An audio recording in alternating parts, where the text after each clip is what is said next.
Hey everybody, this is Cyrock Omega, and welcome to some multiplayer in Kaiserreich. I'm playing as the Ottoman Empire, and my friend Chris is playing as Jabal Shamar, and we're gonna see how this goes. Alright, we're live. Oh boy, here we go. Awesome. And hopefully my game won't crash like it did before. Alright, first of all, everybody in an army. That's a lot of guys. We have a lot of troops. Can you believe it? Won't be enough. Yeah. Yeah.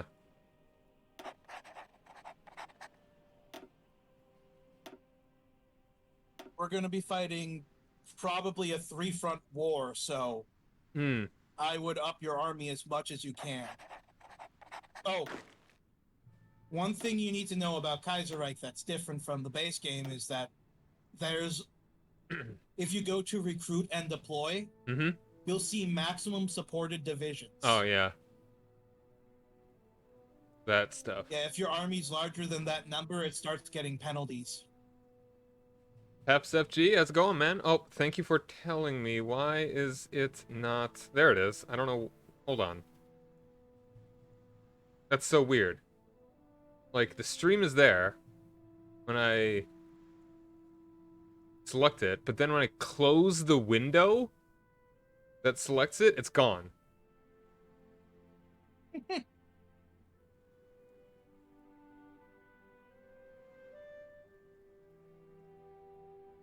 That's so weird. Like, when I have it in studio mode, it seems to be there. Whatever. Alright, yeah. So, we're trying... we're trying this.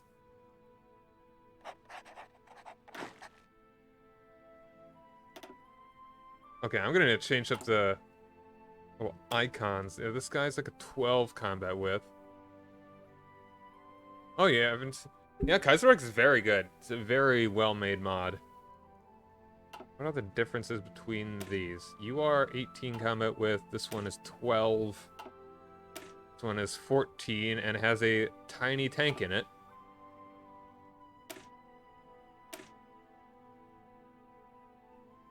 Yeah, Kaiserreich is one of the most popular mods for this game.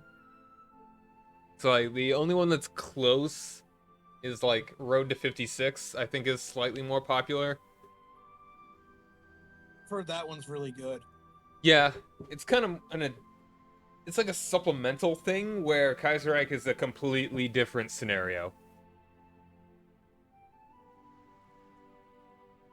And I don't know if all of the focus trees are different in Road to 56, but I know that at least it adds a lot to ones that don't have them before. Yeah, like Ethiopia gets one. Yeah. Great War mod. Millennium Dawn is interesting, but it's like, I feel like it's so... It's kind of clumsy. Like, from what I've just seen, it's... The diplomacy stuff is pretty weird. Like, it doesn't... Because it takes place in the modern era, it really doesn't play the same. Because there's no, alright, we're building up to the Second World War. Because if it was to happen today, alright, we're building up to a world war, it's gonna be very different.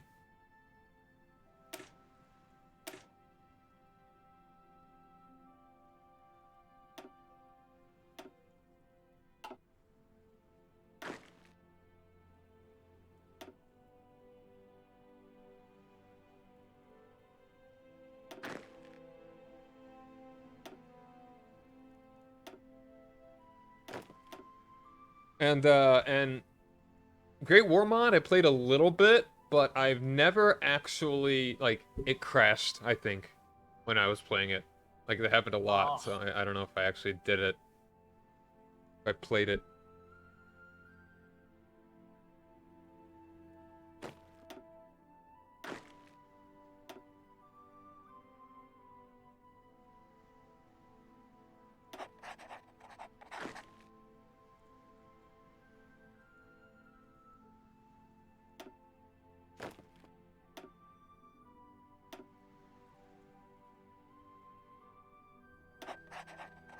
Okay.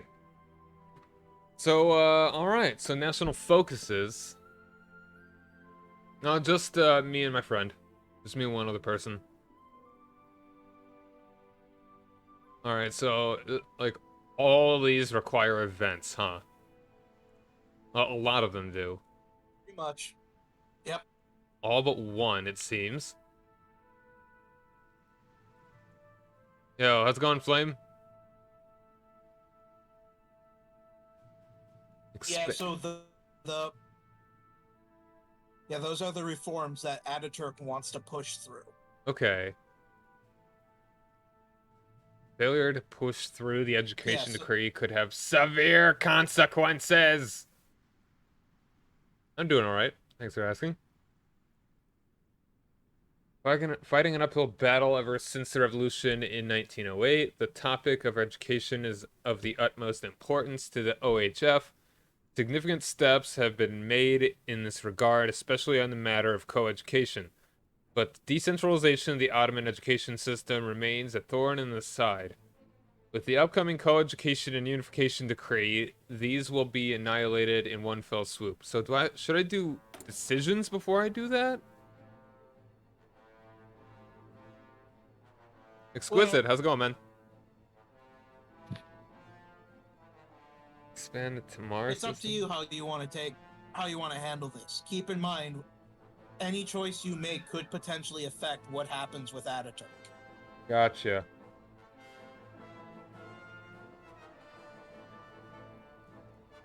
This is the Kaiserreich mod.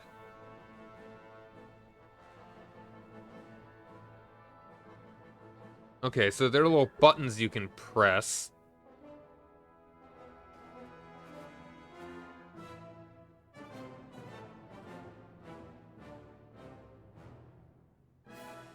Okay, so one thing you're going to need to know, well, you're going to need to pay attention to Unrest.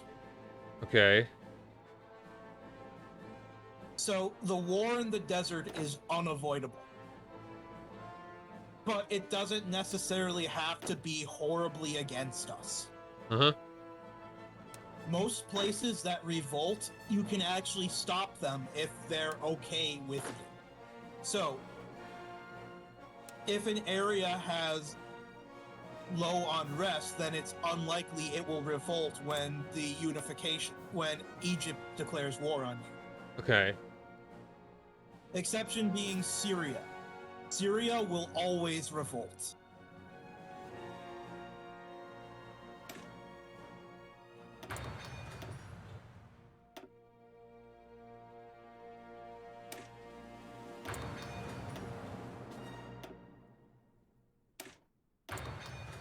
Alright, I'm guessing that I should just...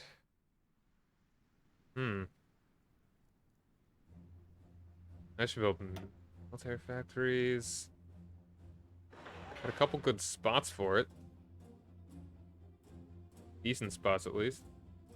I like to not build too many military factories, like, on the coasts, in case I need naval dockyards, because, you know, obviously, naval dockyards you can only build on the coast, where you can't build them, you know, inland. Yeah, playing online. My friend is playing as Jabal Shamar. So, what is your plan? Merchant Prince of Hail? Yeah, that's the only thing I can do right now. Alright. So in about... Pretty small tree as at the moment. Yeah, in about 7 months or so, the Arab Unification War will fire. Okay. And I will be fighting Nejd and Hassa.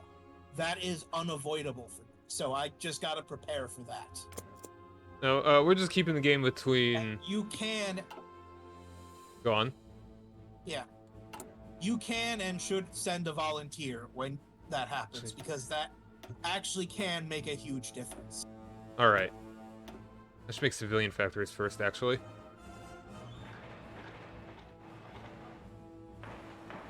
Yeah, I just kind of want to keep it just friends.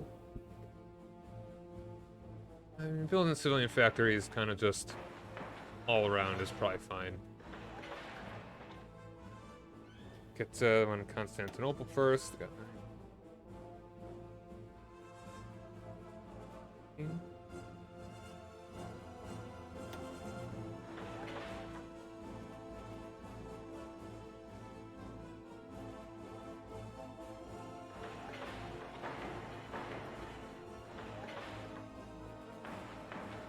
So at the moment, you have a bunch of puppets. all right. Armenia is your puppet, but you cannot count on them. They will rebel. They're also Armenia, so they don't really matter. Yeah. I am currently your puppet, but that's not going to stay that way, because I have a national spirit, Ottoman lapdogs, which is harmful to me, and I want to get rid of that. Okay.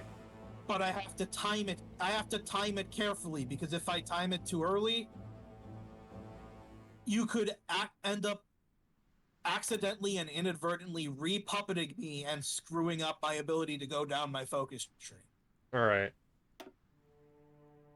Mustafari to That's Jerusalem. the thing I discovered today.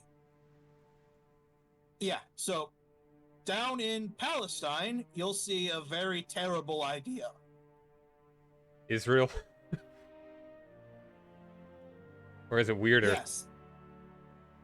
It's weirder. So, the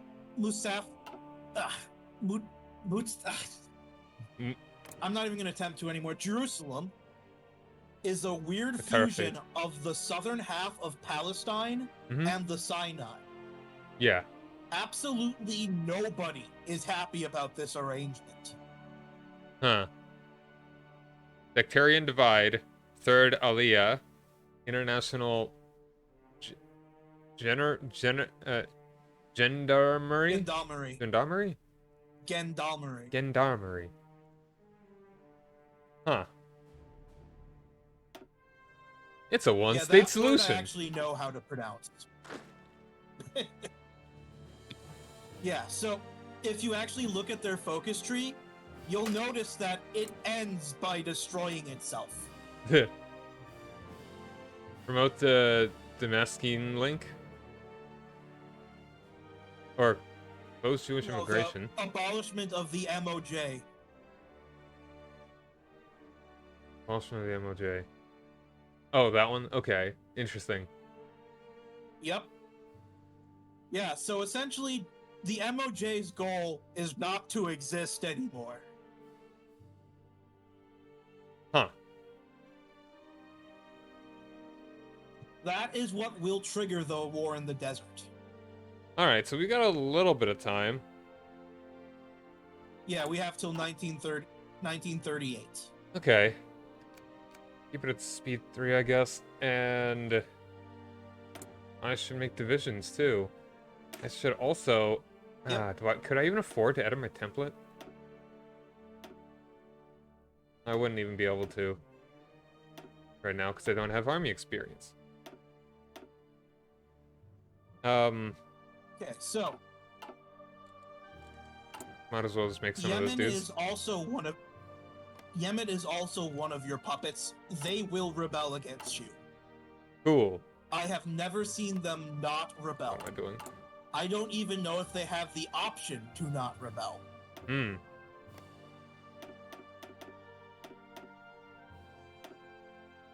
Cyrenica is also one of your puppets. They do have the option not to rebel, but I've never seen the AI take it. So we'll be fighting Libya as well. And we don't have to worry about them because they have like one unit. If they're lucky, maybe they'll get a second division. Oh boy, second division. I mean, it looks like they have 3 right now, actually. Do they? Yeah, they've got 1 on the port, 1 in the capital, and 1 by the Egyptian border.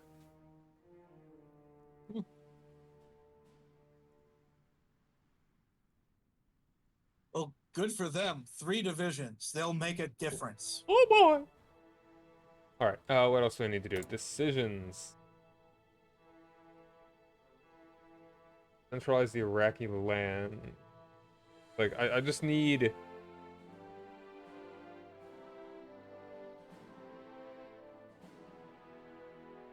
okay. So, I don't know. I think we should just go ahead and get this started soon. Okay. Alright, I gotta remember I have to produce things, and I need a lot of steel. Germany! Or buds. Good old tungsten, too. German, East Asia, sure. Alright, let's just get this going.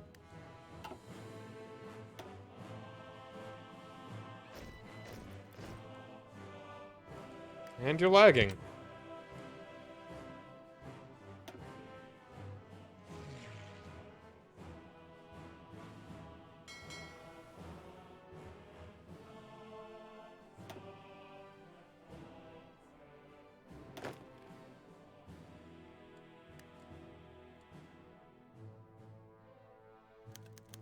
Oh boy, here we go.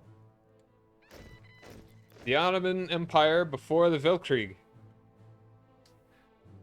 The Ottoman Empire, once one of the greatest empires in history, saw its decline commence in the late 18th century, developing to the point of being known as the sick man of Europe by the early 20th century. An inability to effectively industrialize, constant foreign meddling in its affairs, and a troubling hold on a lot of its provinces meant that the Ottoman Sultanate had fallen back well behind the European powers by 1876. Nonetheless, the Ottomans reformed, and despite the challenges they posed on a local level, where tribal issues and a corrupt bureaucracy reigned supreme, light could be seen. Prompted by Mahmud III in the early 19th century, and further pursued by the young Ottomans, radical changes were introduced in the empire. Land ownership was restructured, the Janissaries eradicated, central rule established in regions such as Mosul and Al-Hassa, and a constitution promulgated. The focus on these reformers was based on the idea of Ottomanism and attempted to foster a common identity for all the inhabitants besides their local one. It would not be enough. With Abdulhamid II's rise to power, a change would come once more. Under the pretext of the Russo-Turkish War, the constitution was abolished and parliament sent packing. This period saw a radical centralization of power under the figure of the Sultan Caliph. With a constant threat by Christian powers, the Sultan turned towards pan-Islamism, based on the prestige of the Caliphate. Despite enjoying great success from the Muslim population, this would only hasten the departure of the territories within these. Furthermore, his absolute rule fostered great discontent amongst a population which increasingly became familiar with Western ideas. This resistance would consolidate itself in the shape of Committee of Union and Progress. A coup d'etat in 1908 made Ottoman politics, long suppressed by the Sultan, burst into the open. Dozens of parties would attempt to find a seat within the newly restored parliament, as it seemed that Ottoman decline was finally at its end. The united democratic forces would not last, and quickly saw a split between the decentralists and centralists. Through a tumultuous 5 years, these two sides would battle for control. In 1913, with the raid on the Sublime port, and the game was up. The centralists, with as significant public figures, the three pashas, would eradicate all remaining power of the decentralists and shape the nation in their image. Under great threat by the imperialists, they ultimately strengthened ties with Germany. Jeez, this is all history. This actually happened in real life. We're only at 1913. Interesting. The Ottoman Empire during the Weltkrieg, part 1 of 2. The Ottoman Empire officially entered the Weltkrieg on October 29th, 1914, with the arrival of Wilhelm Solken, with the Goeben and Breslau, and the shelling of Odessa. Yeah, it's big lore, big lore. The Ottomans won several significant victories in the early years of the war, such as the Battle of Gallipoli and the Siege of Kut. But there were setbacks as well, such as the disastrous Caucasus campaign against the Russians. Disaster continued in 1916 with the start of the Arab Revolt, combined with a new British offensive under the command of General Edmund Allenby. Coming to a head in 1918, devastating defeats in Palestine led to a mass retreat of Ottoman forces. Jerusalem, Damascus, and Aleppo fell in quick succession, as only the controversial decision by the commander of the 6th Army to withdraw into the mountains of Anatolia was able to stop the chain reaction. A valiant defeat at Antep and a Pyrrhic victory near Maras ultimately stopped Allenby in his tracks. I want to know the lore, dude! Not skipping. At that point, the atmosphere of the empire was rapidly changing, as the Ottoman government realized that even a victory would come at a cost. Furthermore, a change had happened in the palace as well. The cup puppet, Mehmed V, had passed away, and in his wake followed the far more assertive Vahdettin. Seeing the collapse of his empire on all fronts, and with the CUP government held responsible for the disaster, he would lash out and attempt to shift power to his allies in the HIF. With the ground heating up under their feet, Talat Pasha would then, at the instigation of Cemal Pasha, attempt to shut down the Sultan. Harsh famine in Istanbul due to a refusal by German forces to supply it with Ukrainian grain, betrayal in the Caucasus by its allies, the attempted silencing of the Sultanate, and rumors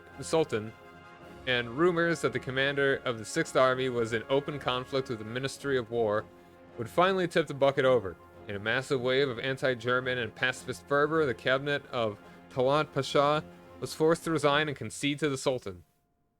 Ahmed Tevfik Pasha was appointed Grand Vizier and tasked with the creation of a government of national unity. Under pressure from the CUP, whose unwillingness to lift their grasp on power made the negotiations collapse, Ahmed Tevfik Pasha resigned and was replaced by Ahmed Izzet Pasha, creating a government consisting of Kavit Bey, Fethi Pasha, and Rauf Pasha. It became quickly clear that the CUP was far from defeated. Interesting. The Ottoman Empire during the Weltkrieg, Part 2. The fall of Greece and the growing risk of revolution in the British Protectorate of Egypt caused Allenby to revise his strategy and withdraw part of his forces. As France collapsed in 1919, the war entered its closing stages.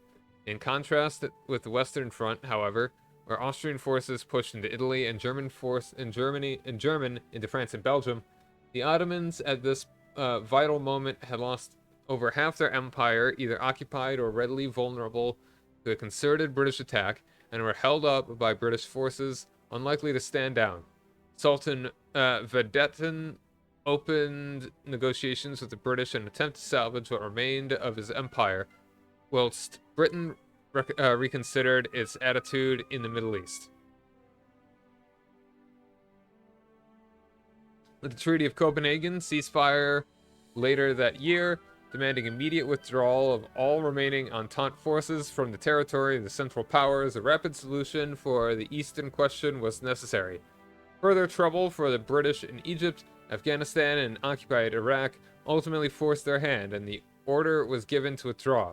Only Palestine and Vilayet of Basra would remain under occupation at the insistence of Jan Smuts and Leo Amory, until an acceptable treaty was reached surrounding the rights of its minorities, masking their intentions of an Indian base in Iraq and a fortified position near the Suez.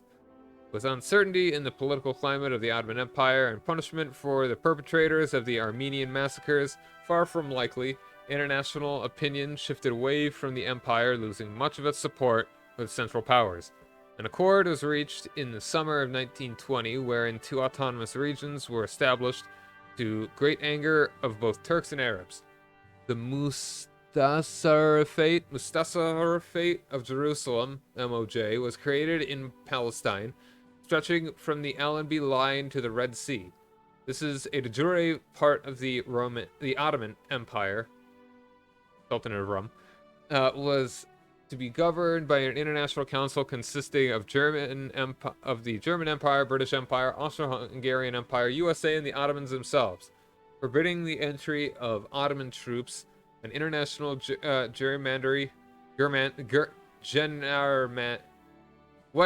force was maintained. Maintain the peace within Palestine. In the Vilayet of Basra, a new home was to be created for the Assyrian people whose exodus from the plains of Nineveh and Lake Urmia had left them refugees in an Iran openly hostile to their ambitions. Interesting. Oh, gee, there's seriously more. You know, let's just get this started. 2 more pages of that. I don't want to be reading for the next 20 minutes. All right. I'm just gonna unpause. Get it speed 2, I guess. Maybe one day I will read the lore.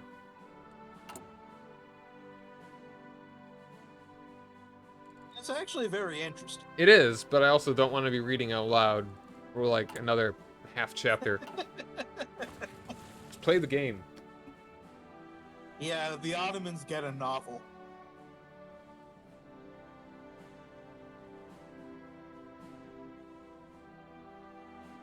Yeah.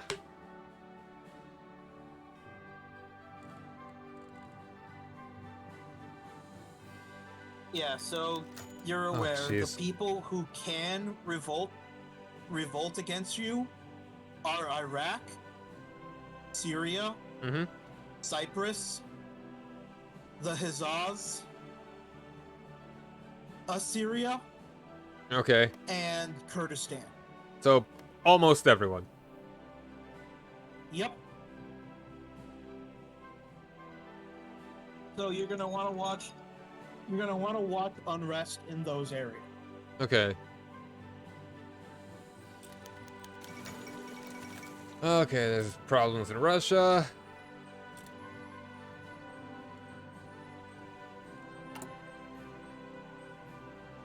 I kind of wish they did the lore a little bit more streamlined. As opposed to, like, there was those 5 pages beforehand, and then there was a pop-up, and then another pop-up almost immediately afterwards. Like, I kind of find it acceptable that they would just kind of throw you in the position and then maybe give you the cliff notes when something happens that is directly tied to something that didn't happen historically. And I feel like we didn't even need most of those first 2 pages telling us the actual history of real-life Ottoman Empire.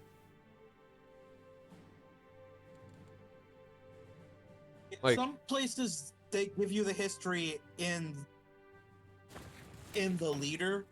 Mm-hmm. Like, if you hover over their picture, you get like a bio and that tells you stuff. Yeah, like Hermann Göring. Don't have one, but like, yep. Yeah. Jeez. So, yeah. There is a possibility that Middle Africa can collapse into a massive 20-way civil war because of Göring's incompetence. That makes sense.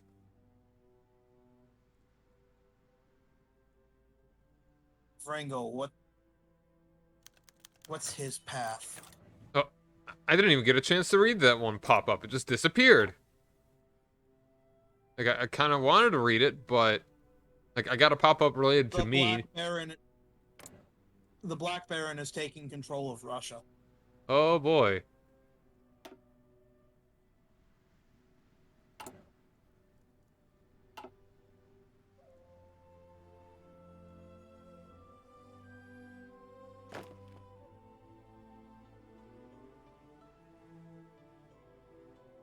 So will I lose any of my generals when the Civil War happens?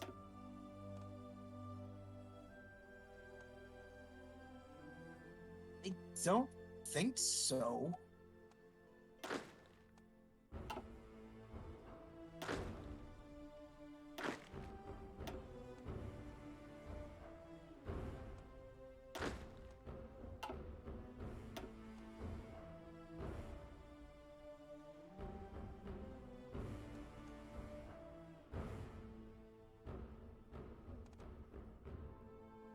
Yeah, I think he's the one who restores Russia to a czardom. Hmm.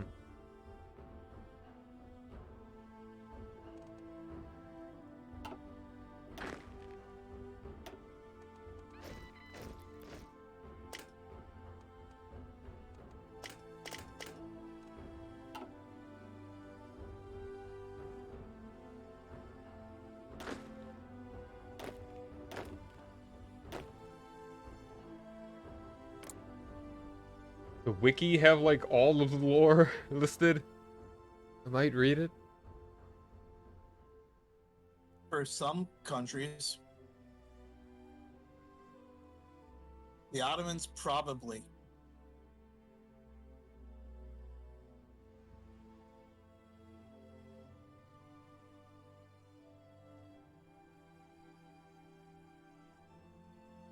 Ottoman lore.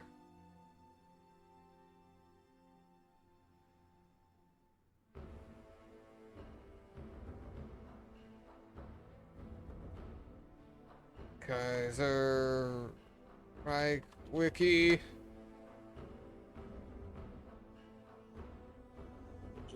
Okay.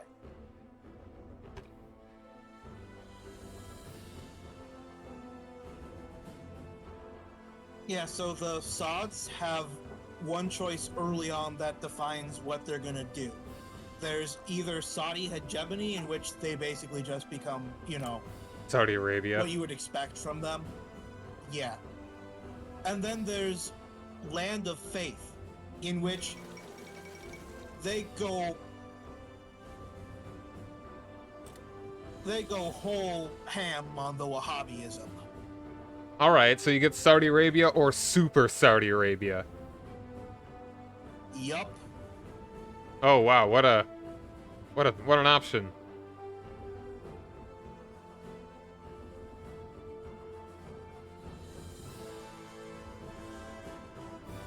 The one they pick actually affects me because it determines basically what the armies are going to look like. All right, so either way, it sounds like we want to make sure they never happen. Yeah, very much. Yeah. Ibn Saud is a horrible person. Oh yeah.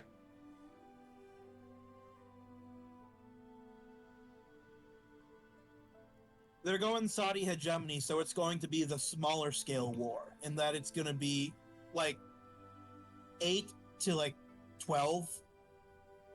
Okay.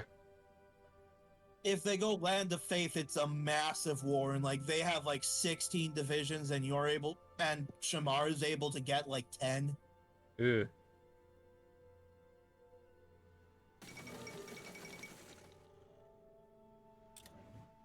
Eddie. Speaking of horrible people. Yeah. Eddie the Eighth.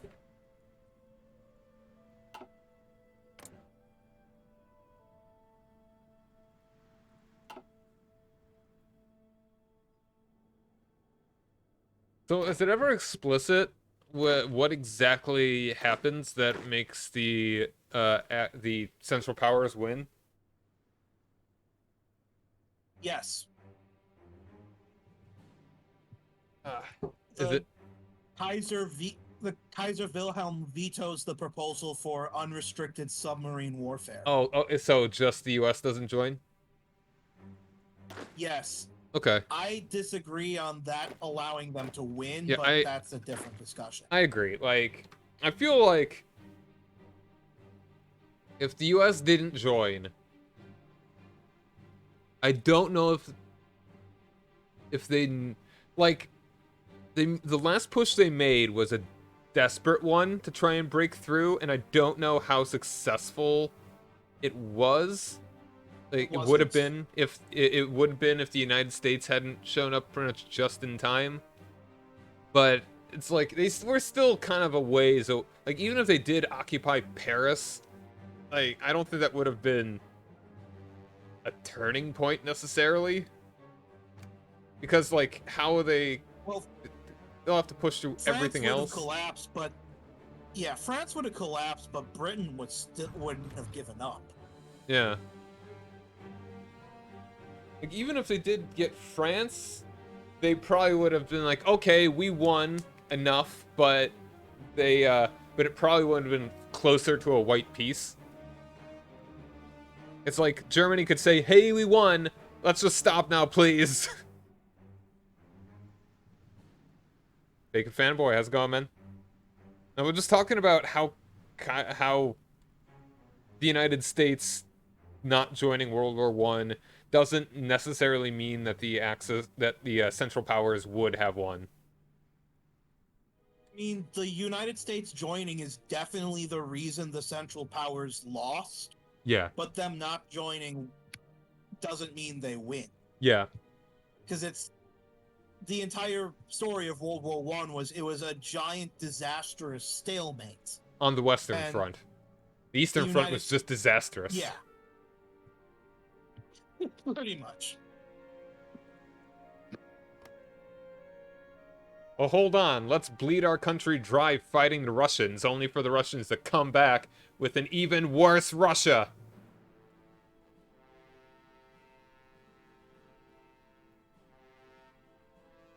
Did I pause it? Did you pause it? Russia's coming through. We better kill every pig in Germany. I'm not joking. That's a thing that actually happened. Ugh. One of the Kaiserreich's really poorly thought out plans was to prevent Russia from stealing their resources. So in order to do that, they killed all their livestock. In Germany? Which, yes. But they were pushing against Russia. Yeah. Like, maybe... The result of that was a massive famine in Germany that did not end well into the Weimar Republic. That's dumb. Yes, it really was. It's like there's scorched earth, and then there's like scorching your earth, and not theirs. Oh man. So yeah, I would suspect, like, if Germany could beat France, maybe say like, all right, France, admit you lost, and that's basically about it. I don't even know if they would try and make them pay anything, because Britain, is still pretty safe. And they all want it to be done. At that point, France probably would have been accepting of a loss. And might not have even taken it as badly as Germany would have. Oh, did.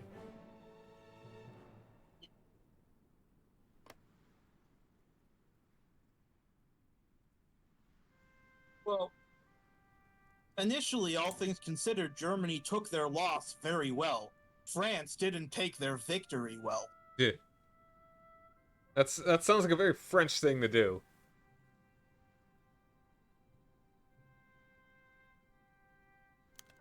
Well, generally the Weimar was a failure in most aspects, but they did to follow through on everything that was in Versailles. Yeah. And they did a fairly good job of doing that. But France kept pushing and demanding more and more, and refusing to budge as things got worse and worse in Germany. Yeah. Like, at one point, the U.S. stepped in and demanded France ease up. Huh. That's weird. Yeah, I mean, during the 1920s, the U.S. was essentially subsidizing the German war debt in order to keep Germany from collapsing, because France refused to forgive a cent. Yep, and that's why the stock market crash was so bad for Germany, because the U.S. could no longer give them money. Yep. All right, I got it. France did not stop demanding it. Yeah, I got an event. Madrasas fight back over the OHF. A petition signed by 300 ulema from across the empire has reached the desk of the Grand Vizier early this morning, as the nearing vote of the Coeducation and Unification Act is stirring up commotion throughout the nation. Nonetheless, there is no united opposition to the act, as even within the ulema themselves, many are seeing the benefit of centralized education, with some even openly expressing their support for the act. The vote approaches. All right.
This is the beginning of the great Afghanistan Empire.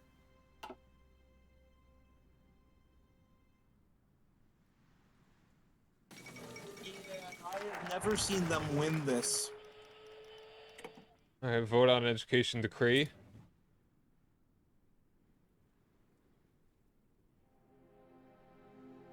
Including the controversial Co-Education and Unification Act, the Meclis Ibn Busan Chamber of Representatives was presented today with a wide variety of decrees and plans by the modernist OHF, as the OHF has a majority in the House after the 1935 electoral success. Many are worried that the Sultan may yet interfere through the Senate, whose members are most entirely appointed by the Padishah himself. Known for being a devout Muslim and sharing many of the conservative tendencies of the opposition, the Sultan has kept himself absent from the political process ever since his ascension 10 years ago, either because of a great apathy or, as some whisper, out of fear that what happened to Abdul Hamid II may yet happen to him as well. With the future of religious education through the madrasas now on the line, however, many expect the Caliph of Islam to finally take a stance against secularists. The law's passed. Sure. You're gonna go for the centralization? Sure.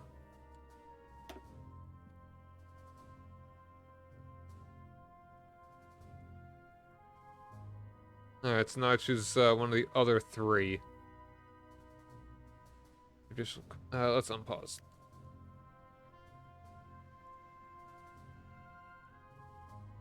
The Judicial Commission. As the Ottoman Civil Code is based on the Sharia in the shape of the Mekkel, many of the reformers have been attempting to replace it with the anarchists elected in France. Oh, good for them. We're not replacing them with anarchists elected in France. There goes the economy. Many of the reformers have been attempting to replace it with a modernized pop-ups. Modernized and secular variant. An attempt at doing so was started in 1930, but the electoral defeat in 1931 forced the OHF to reevaluate its position. Now that the party is back in charge, it seems only natural to push it once more. And we got the Grand Vizier speaks to the international press. Speaking to editors of both Constantinia and international papers, the Grand Vizier has given a statement on the success of the vote and the expansion of the ministry. A decision taken by the Ottoman Parliament today is what the nation had wanted, naturally and genuinely. There is no need to look at it as something extraordinary. Showing off the stack of letters he had received from intellectuals all over the empire, the Pasha has once again shown to the international press that the people stand behind him. Whether or not this is actually the case is left vague, and opposition papers are already describing vividly how this is an affront to the proud traditions of our state. A grand success for the Ottoman nation. Everything's coming up, Turks.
Gotta love how Poland can't pick a king.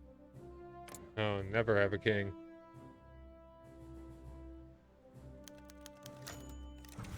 Genesis of Nations. Journalist If you look at the picture of...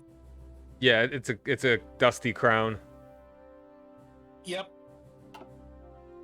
Journalist from Beirut is making shockwaves in the Syria Vilayet with the romantic view of a greater Syria free of Ottoman rule, taking inspiration from the ancient Assyrian Empire and a return to the Fertile Crescent of old. He pleads for nations spreading from the Suez Canal in the south to the Tariffs Mountains in the north.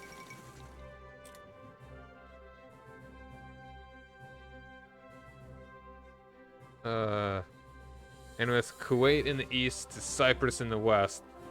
The survival of a nation consisting of such a massive amount of different ethnicities and religions seems a fairy tale. The man not only follows closely to the Kemalist ideal of a secularist state, but also inspiration from the syndicalist powers seems apparent as well. With a focus on abolishing feudalism, nationalizing vital areas of the economy, mandatory education, and universal healthcare. Even though its popularity amongst Syrian people seems rather low for now, the governor of Beirut has ordered his arrest, and the man has been imprisoned for treason against the state and instigating revolutionary activities. Troubling news.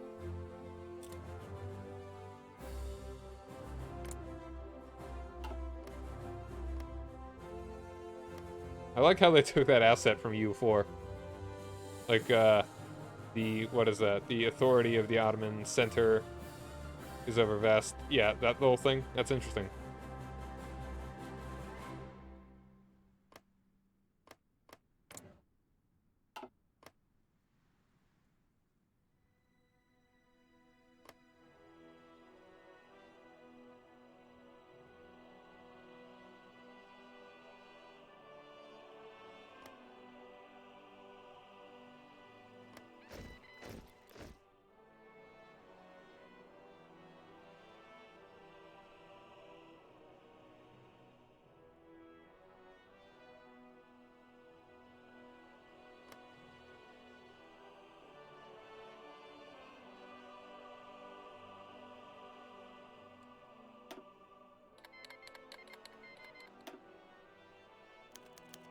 And China's blowing up already. Samson Iktisat Kongressi. Crisis, chaos, disaster. All across the world, economists and business owners are in a state of panic as the unthinkable finally happened earlier this week, when the Berlin Stock Exchange collapsed. Similar to Berlin, Constantine is on high alert for any changes to the situation as they watch the economy collapse into the ground. Unless there's far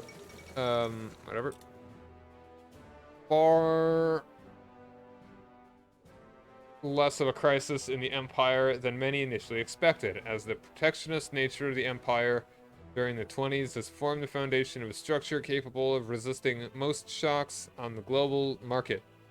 To ensure the fears of the private sector are quelled and to outline the next 4-year plan envisioned by the OHF's economic partners, a second economic congress is planned to be held in the city of Samsun on the Black Sea, combining both projects from the private sector and showcasing the advances of the Turkish economy over the last few decades. It not only serves as a way to calm down Ottoman investors, but also as a showcase of the modernizing Ottoman nation to the world. Dang.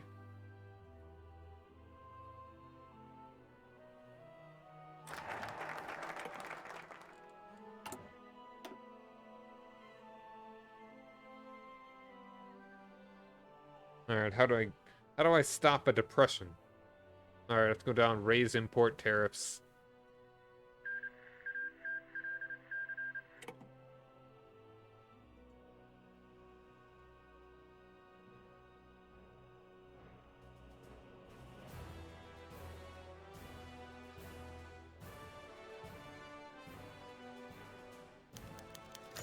Let's see, how bad is your depression? I think it could be a lot That's worse. pretty bad. Yeah, I mean... Yeah, it could be worse, but that's not great. Yeah. Democratic Republic of Georgia was born with sponsorship from the German Empire to secure their independence in the turbulent times of the Russian Revolution.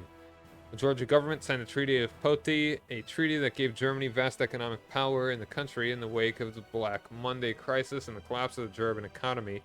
Georgia has decided to declare the Treaty of Poti at an end, and has instead decided to take an anti-German stance, using nationalism to gather support for their government. Some of the more jingoistic in their government have even discussed retaking Batum from us. Keep an eye on them. You know, I'd rather they not. Come on, Georgia, we could be friends. I know you're like social democrats or whatever, but we can be friends.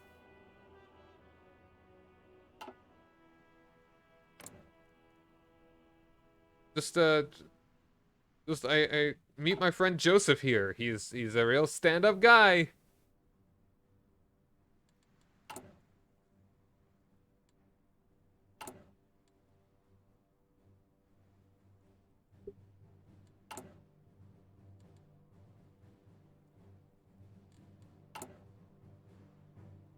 Okay, I'm ready whenever you are.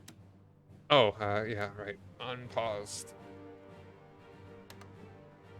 Okay, let's see. Oh, so the king of Ukraine is Habsburg. Gross. Why would anyone do that?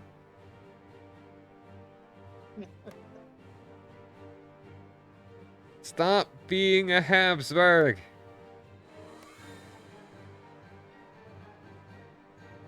So, one of the more entertaining routes for Ukraine that Steve found and told me about was the Habsburg king, in order to get out of the economic depression, could hire the anarchists to save the country. That ends exactly how you think it would. Yeah. Hey, anarchists. How about you help us out here, will ya?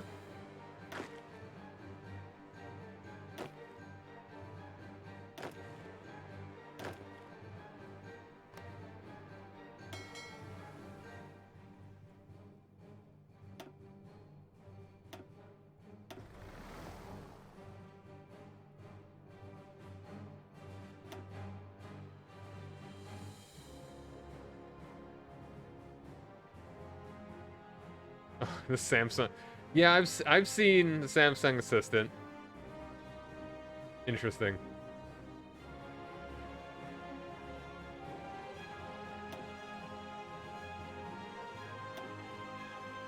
Weird meme.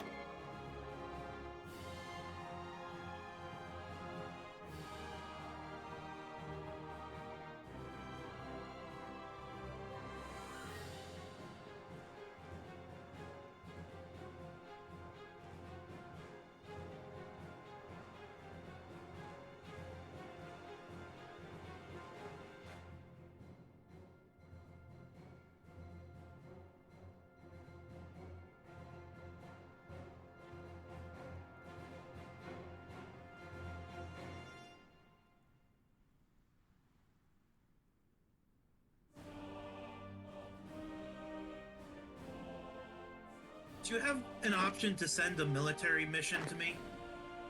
Let's see. Start I think it's Lend-Lease. one of your decisions. A decision. I think I do. I remember seeing something like that. Arab Peninsula. I need infantry equipment.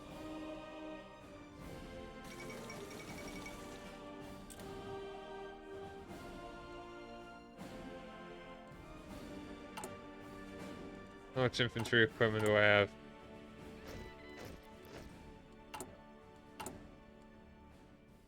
I am lacking infantry equipment. Okay, well, if you could do that before 182 days have passed, that'd be very helpful for me. I am making very few guns. I could stop making some divisions that might do it.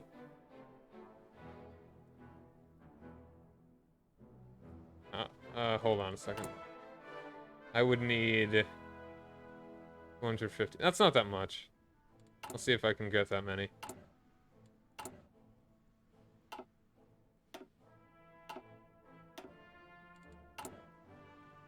Okay, here you go. Renovation of the Topkapi Palace completed.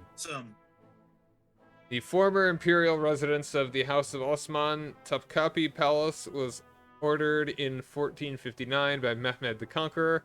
As the centuries dragged on, however, the sultans and their households preferred their other residences on the Asian side of the Bosphorus, leading to the court moving over to the Dolmabahce Palace. Nonetheless, retaining some of its former functions, such as the imperial treasury, the palace was finally emptied in 1927 after the death of Mehmed VI, the year earlier. Sultan Abdul Mehmed II, a patron of the arts and a famous artist himself, subsequently granted the grounds to the Ottoman state for use as museum and art exposition. Closed for almost 8 years, the buildings were thoroughly renovated and restored in an attempt to once more show the splendor of the Ottoman Empire and hopefully rekindle the old Ottomanist spirit. Opened with a splendid party in the interim, the old Sultan himself presented a multitude of his own works and various masterpieces of contemporary Ottoman art to the gathered world press. It shines once more. More stability. We're the most stable country in the world. We're so stable. You know how stable we are? We're so stable.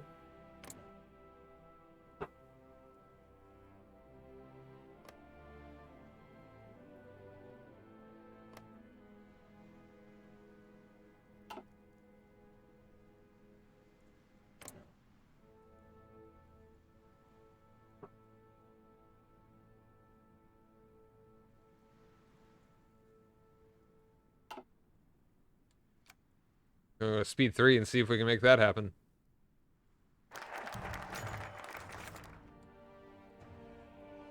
Alright, Committee for Judicial Reform. The Civil Code we have used since the Tanzimat era, or the Messel Code, was first codified in 1877. Based on the Islamic Hanafi legal tradition, the code was the first enforcement of a unified law over all Ottoman citizens who previously, according to the millet system, used their own codes. For decades, this code has remained mostly unchanged and is, in the eyes of many, still an ancient relic of a bygone era.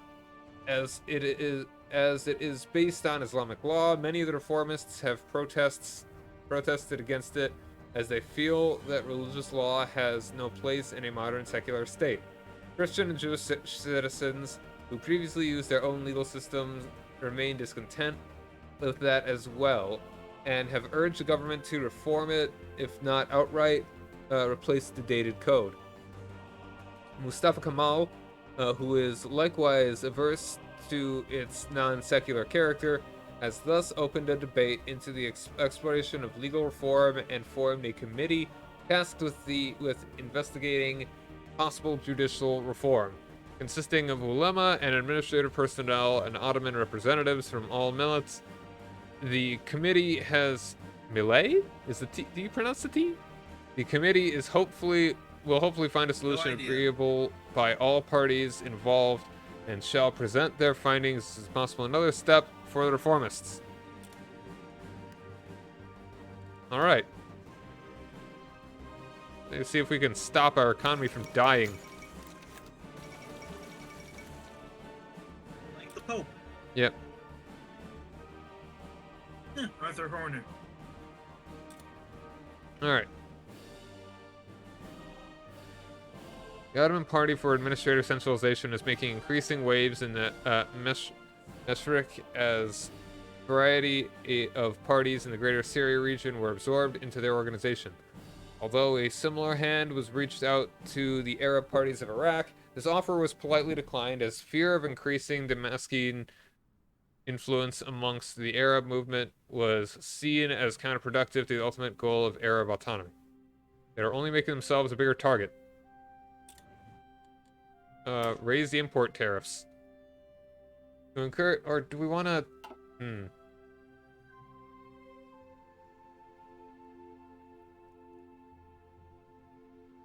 Sure, let's go ahead and do that. Raise import tariffs. I could use that factory output. To encourage domestic industry and prevent... I can unpause. And prevent reliance on foreign construction materials and basic consumer goods, the government will raise import tariffs substantially. Although this is a great boon for the nascent Anatolian industry, many in Beirut, Alexandria, and Haifa fear that this will greatly damage their status as gateways to the Orient. Maybe I won't do that one quite yet. Hold on. I'm gonna... replace the penal code. Whilst the penal code serves us well, the Grand Vizier has been enticed by reforms enacted in the Italian Republic. It not only provides us with a better and modernized code, but it also includes special clauses targeting potential dissidents such as the syndicalist movement, which seem a useful tool to the administration.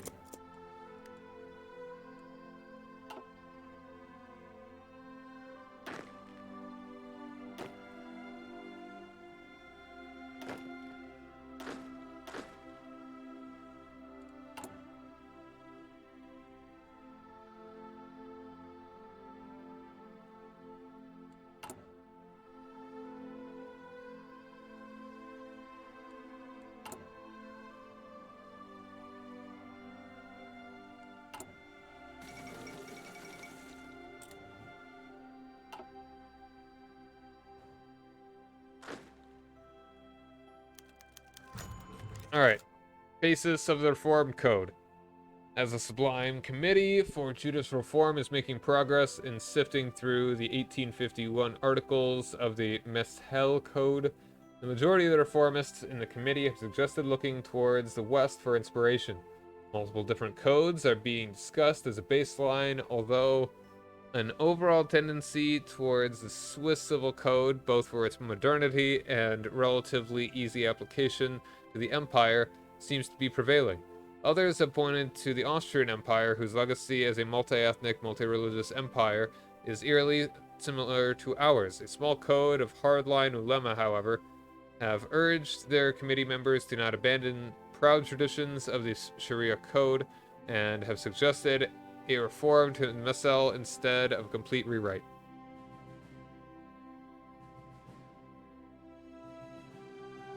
I think I'm gonna go with... I'm guessing there are gonna be different effects based on what I choose, rather than just the the opinion change.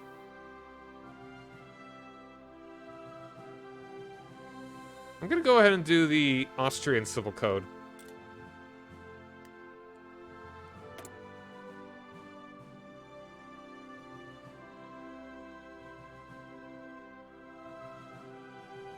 Doesn't want to be more like the Habsburgs. Yeah, I know, right? They're so around still, apparently. So are the Osmonds. Oh, yeah, that's right.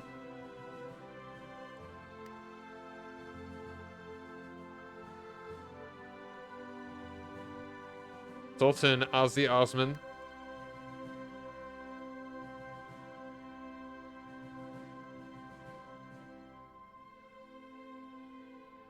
Now imagine Black Sabbath, but Turkish.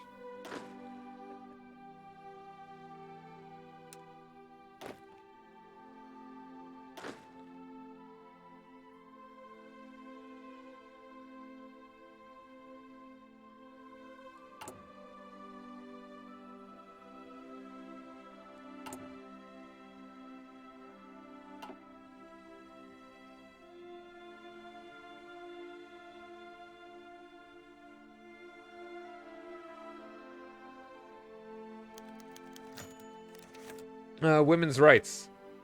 Under Marcel Code, the status of women and men in our empire remains a vastly different affair.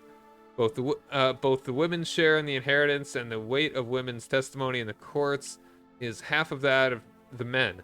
Subsequently, women are also barred from exercising all professions, which has given rise to a sizable emancipation movement clamoring for change, as women during the Weltkrieg were forced to take up a wide variety of professions and bonded together in small movements to out their nonviolent protests against the government. Okay. Bunch of typos in Kaiserreich. Yeah, I was thinking that's being throughout. Probably. Okay. To education as well, promoted by the late Vedetten, has allowed women to involve themselves deeper in both politics and kindled in many a desire to perform a variety of strictly male professions. And it's like, even in the base game, like, Paradox hasn't figured out the difference between has and have. Polygamy and the vagueness of marital law are also up for reform, as they are not only seen as relics from the past, but an obstruction to future reforms.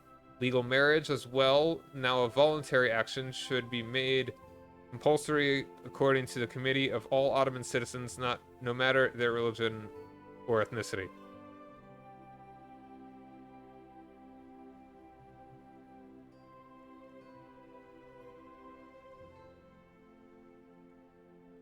What? So was this saying we should make so that we should have women should be they have a place in the workplace, but also must be married? Bye, Red. How's it going, man? How you been? I guess I'll say I guess I'll approve it. It seemed like a weirdly worded last paragraph. It's the 12th.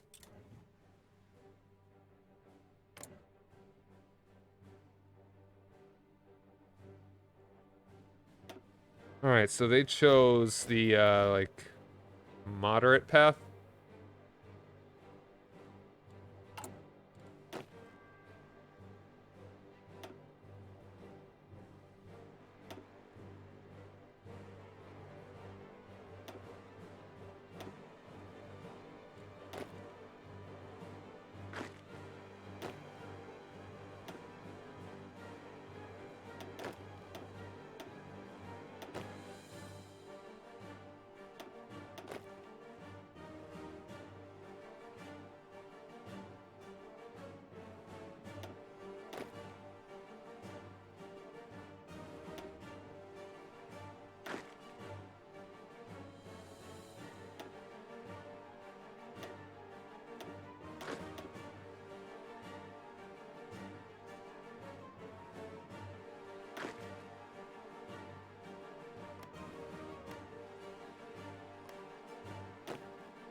So, my friend is playing as Jabal Shamar.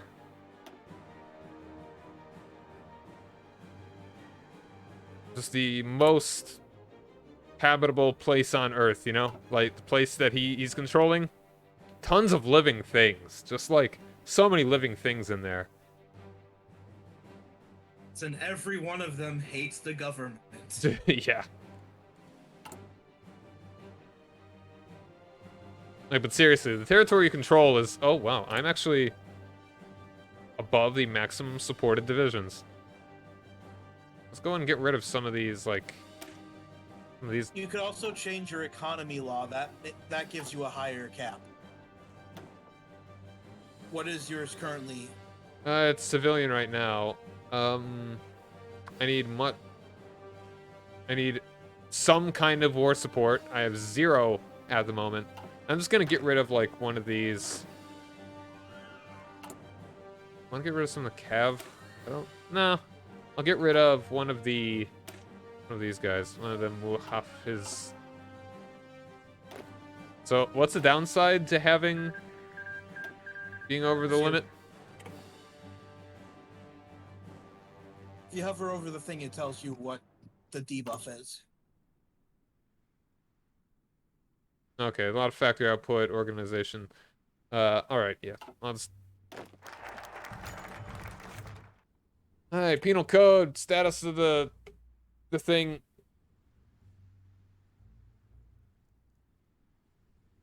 Yeah, but seriously, it's like, Jebel Shamar is... You know, there's a reason why it's called the Fertile Crescent. The rest of the moon is inhospitable. And they are the rest of the moon. They're the southern half. Beneath the Fertile Crescent. Like, that's where, like, the Chaldeans came from after the Bronze Age collapsed and just kind of took over everything.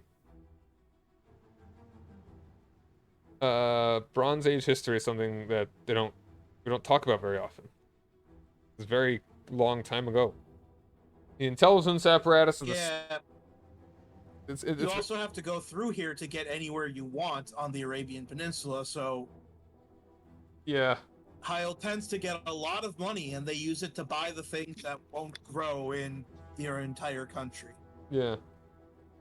The intelligence apparatus of the state has been in disarray ever since the fall of the CUP and the rogue adventures of Enver Pasha, taking with him a sizable portion of the special organization whose aim was to instigate Muslim revolts against the imperialist powers and to crack down on dissent in the Middle East.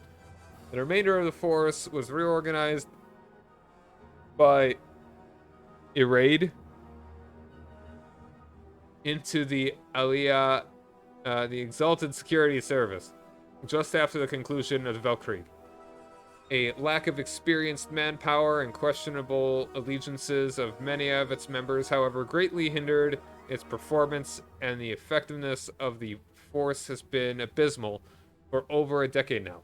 To modernize the corps and make it an effective tool to keep our Arab provinces in check, the Grand Vizier has ordered its complete dismantlement and replacement by a new entity, the National Security Service. Several close friends and associates of the Grand Vizier have, however, urged him to not take such drastic steps, as rumors of a secret organization aligned to the former CUP within the force have thus far not been quelled, and some fear that should they feel the temperature under their feet rising, they may lash out and tear down all we have built.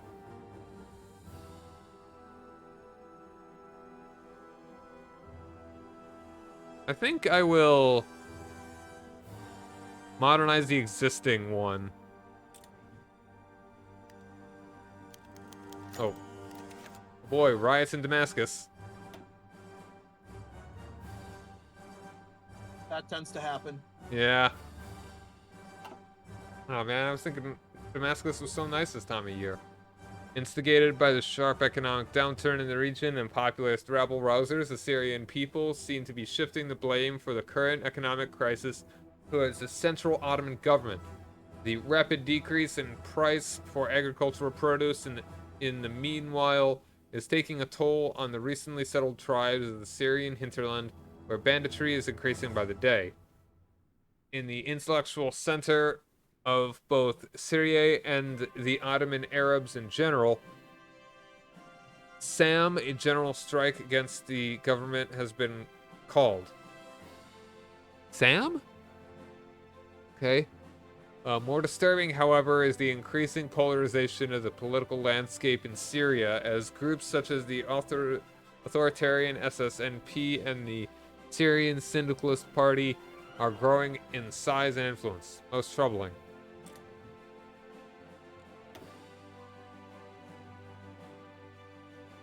I'm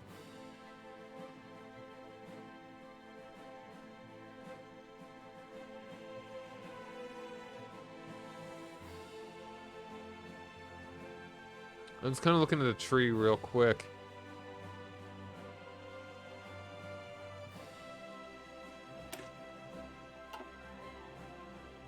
See if I want to work on economic stuff or go for the political stuff. I can't even do the political stuff. All right, until you install a dictatorship. No, I mean that's the next one. Install the single-party dictatorship. I can't do it yet.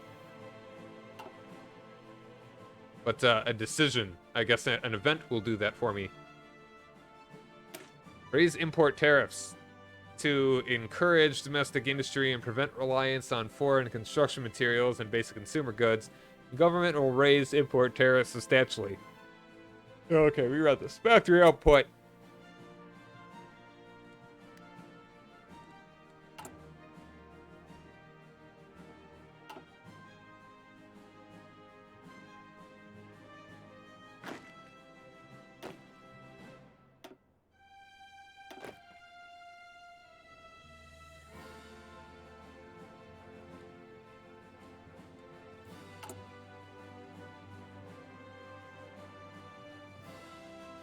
I feel like as soon as we get a civil war, my war support will increase, probably.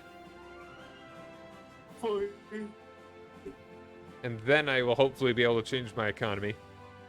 And there I will be over... I won't be over my limit. Or maybe some dudes will, maybe a bunch of dudes will just totally rebel any second now. Or, hold on, let me see. There's a little thing that I take a look at,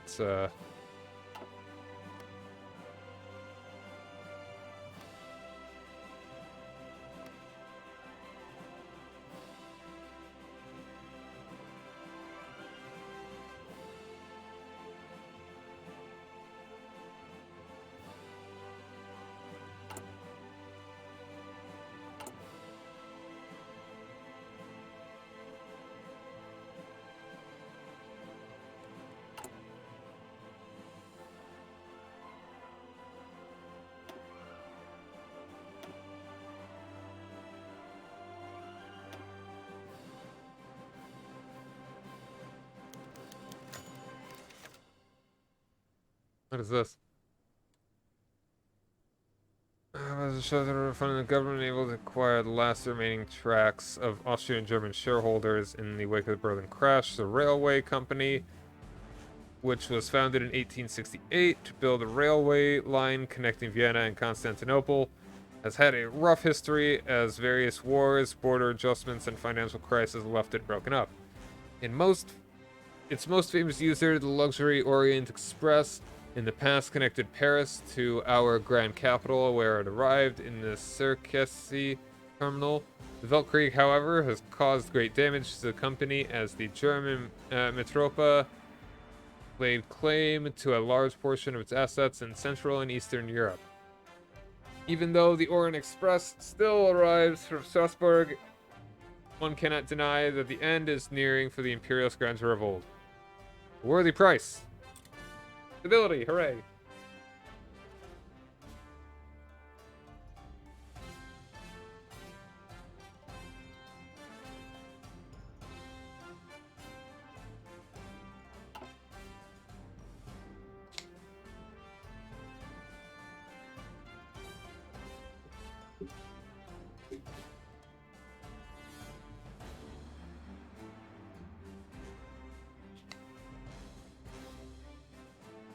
A lot of it's kind of just waiting around.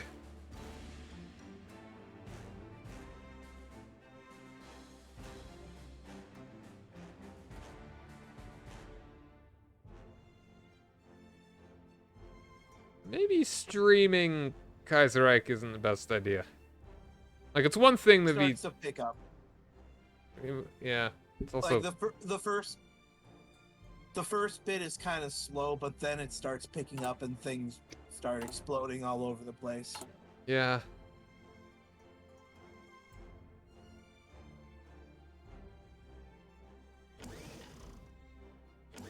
In China, the Kuomintang is doing surprisingly well. Good for them.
Shame there's no Steve to invade Ireland.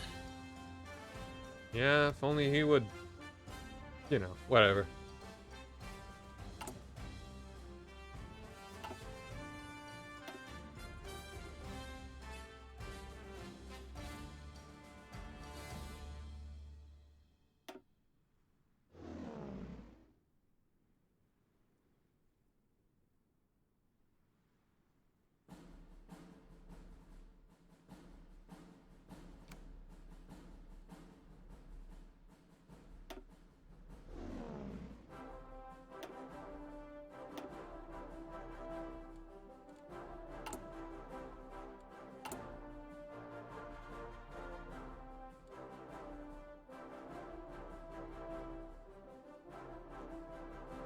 The game is all waiting, but when there's a lot of complex things going on and a million pop-ups and we're on speed, ideally, speed 3, we'll just kind of sit here waiting.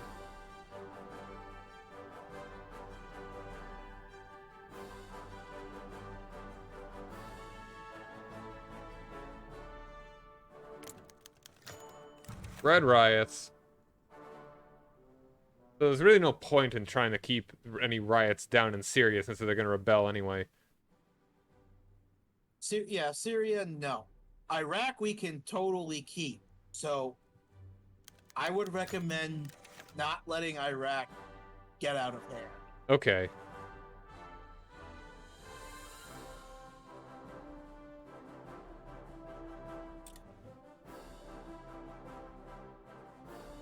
Headed by Sir Felix Pole, former chairman of Britain's Great Western Railway, the Pole Committee was tasked last year with investigating the possible infrastructural expansion of the MOJ and solve the ever-increasing financial troubles of the Palestinian railways. Also tasked with improving the local stations and routes between Jerusalem, Jaffa, and Tel Aviv, the committee has now reported the substantial financial investment will be necessary to solve both congestion issues and the connection to the Ottoman Haifa. It suggests the construction of a direct line from Tel Aviv to Jerusalem through Rishon LeZion to a junction with the Jerusalem line at the Niana. Furthermore, the report also criticized the lack of investment in the port of Jaffa, which, due to its hazardous rocks, form pause a perilous trip for any ocean-going vessel. Therefore, he has requested a complete rebuilding of the harbor and an extension of the railroad from Jaffa station to the new hazard zone. So I either lose political power or nothing happens. Any idea what this does if I were to actually do it? Make the railroad? It does stuff for Jerusalem if you actually do it. Sure, I'll do it.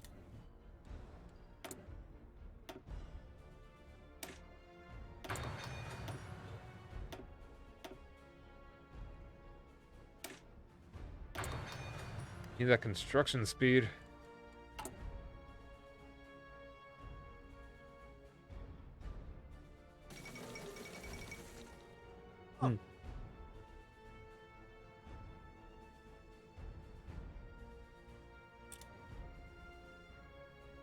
Well, good for them.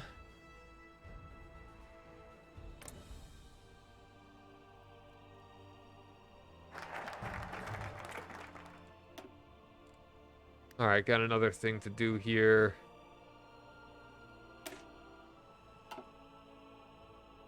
Only got one focus that I can choose. Well, two focuses that I can choose.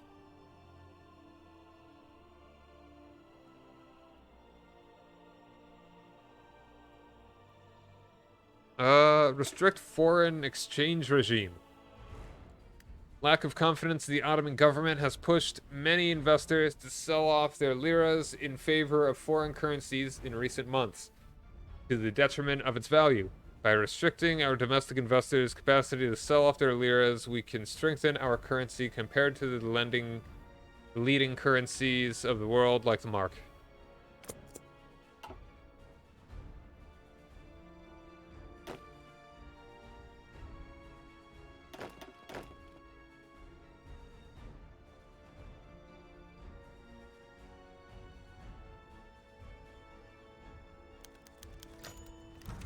Paramilitary wing.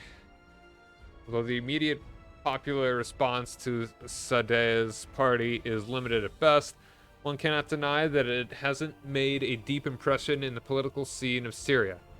As opposed to the the more traditional aristocratic and oligarch parties in the city of Damascus and Aleppo, this new organization has a central directive, a strong political message, and a limited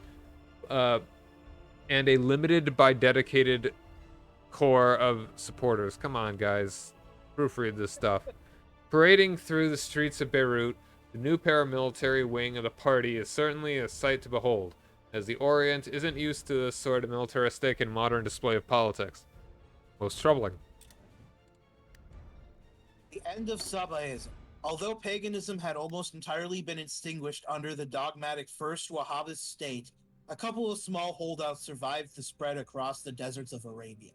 One of these last groups, the people of Waf, had embraced a semi-Sabian worship with prayers to the sun and sacrifices to the dead.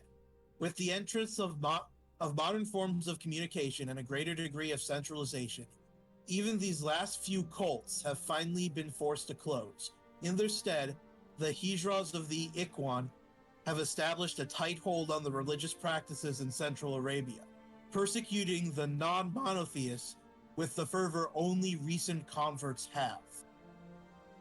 So yeah. Interesting. People are dying for no reason. Huh.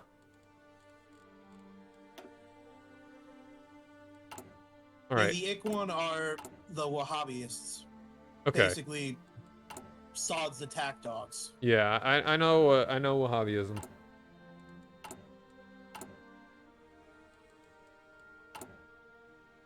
Alright, so I have the option to spend some stuff, expand the desalination operations. It decreases unrest in Mecca. I don't know if we don't really have much unrest. Well, I say that. Increased attack in the Hejaz. Our momentary weakness is already showing its mark in the Hejaz, where delays in our payments to the tribal leaders have resulted in their retaliation. Caravans and pilgrims on their way to the holy cities are experiencing increased attacks from bandits and deserters. Geez, they're attacking pilgrims? Shoot those guys. Come on.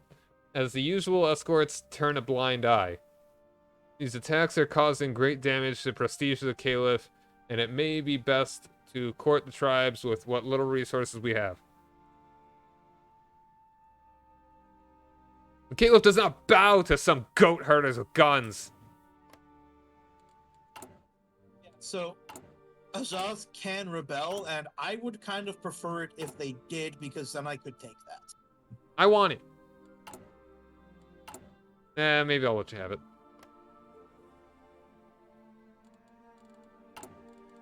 But yeah, you can prevent them from rebelling if their unrest is low enough.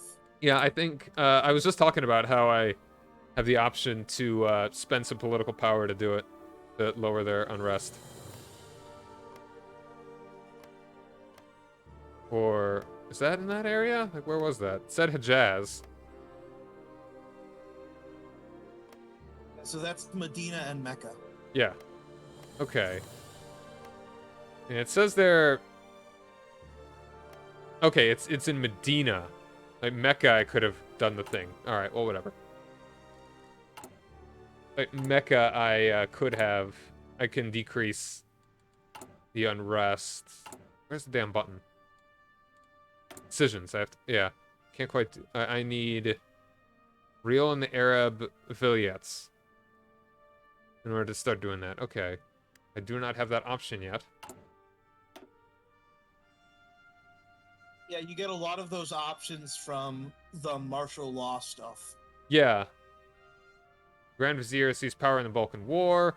Grand Vizier seized power after a failure to assassination attempt. The Grand Vizier has been granted executive power to eradicate the Karakol society. Arabs have risen in revolt. Alright, yeah, I just can't do any of those quite yet. Based on events. Don't worry. I'm sure someone will get pissed enough to shoot Ataturk soon. Trouble in Fezzan. When Ottoman rule was restored to the Fezzan interior during the middle of the 20s, few accepted it with open arms, and during the subsequent years, the regime in Tripoli decided that maintaining a sizable force in the region would be too costly. Retreating all troops, bar some small garrisons in the urban centers, this has led to an almost entirely autonomous position for the local tribes. They remain discontent, however, and influenced by a resurgence of the Senussi sect. Tribes such as the Aulad Muhammad have started to show their resistance to the regime more clearly. Raids on Ottoman garrisons, refusal to pay taxes, and be conscripted have caused dramatic issues for the few remaining forces in the region. A military expedition from the coast to restore order to the region. But with the large economic crisis still reigning, many wonder if it wouldn't be best to withdraw all garrisons and grant the region de facto self-rule in Tripolitania. There is less animus to abandon the region, as the valuable date production of Fezzan is essential to a nation with so little rainfall. Send in the troops. Just spend some manpower. That's fine. Manpower is pretty much the one thing we have a decent bit of.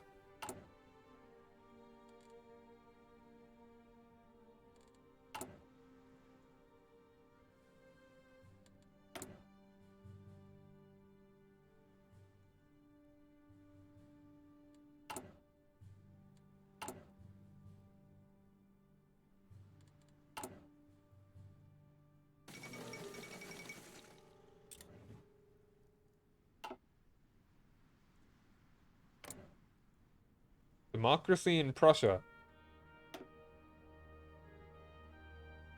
Okay, that's just a normal thing.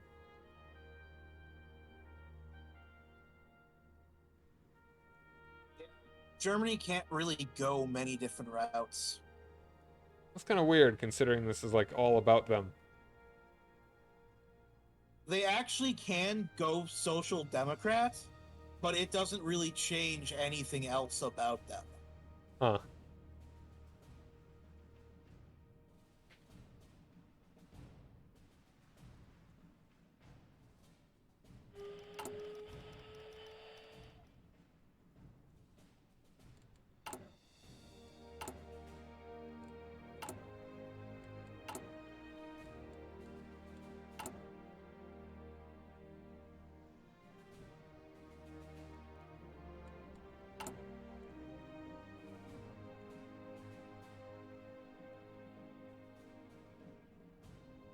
Kaiser Wilhelm. More like Kaiser Butthelm. Got him.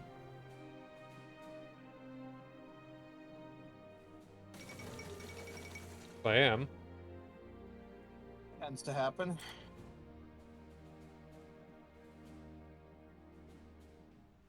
Stability is not good. Well, I mean, Yeah. you are the Ottomans. Yeah. Let's do impose quantity restrictions on import. Whilst the government aims to create a strong local industry, it too often finds itself relying on goods imported from the Donanu monarchy or the German Empire.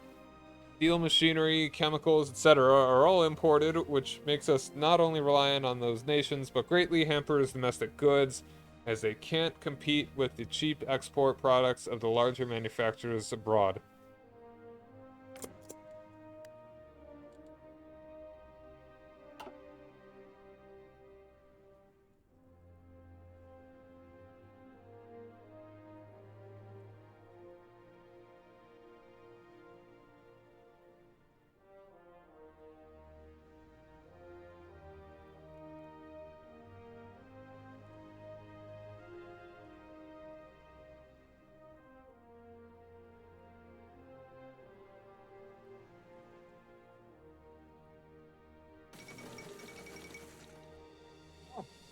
That's interesting. Huh.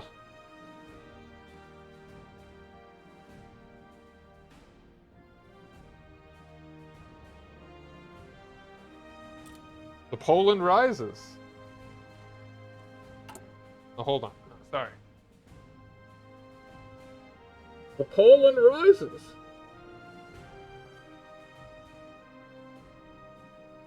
Truly, they will be the next great power of Europe.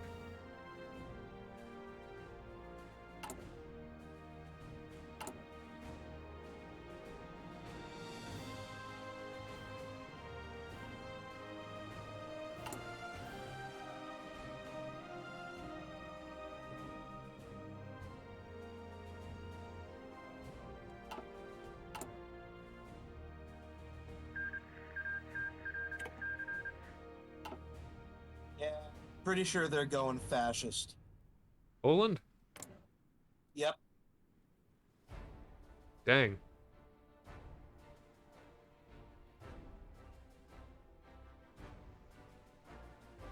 A firm, like with a dude dressing like that, it's kind of hard not to be.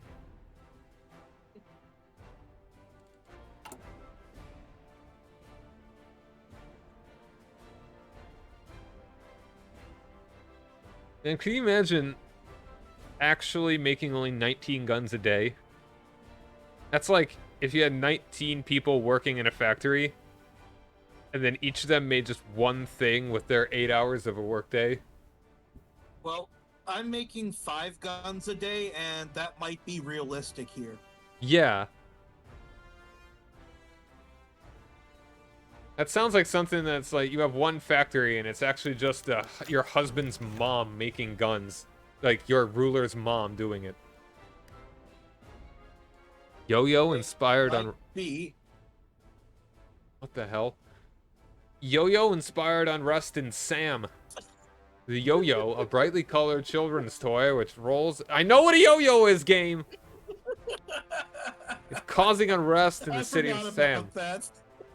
After the city's mufti has held a fiery speech linking the toy to recent droughts in the region and the Black Monday disaster. Like, it's one thing to call it moral decay, but to blame it on a drought for it?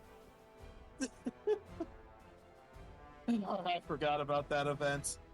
Look, okay, you know, I can see why you'd think Dungeons and Dragons would make someone turn into a Satanist, but to cause an economic downturn?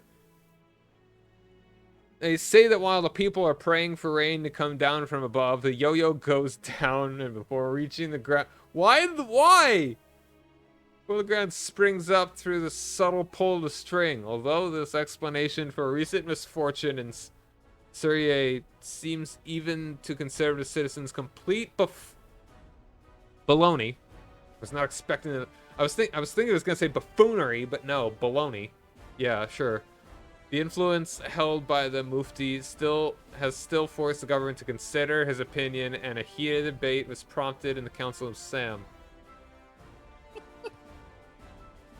Oh, Yes, God. exact. Like, yeah, no, trust me. I play D&D as well, and it's just the most evil thing about it is seeing just how difficult it is to get people in one place at the same time.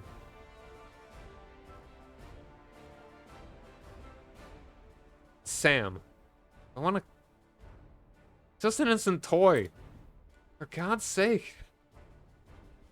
I don't even care about the one stability. As a social conservative say, that's stupid. I don't want that many of them in my state. Yeah. In the Ottoman Empire, they really are, so. Ugh.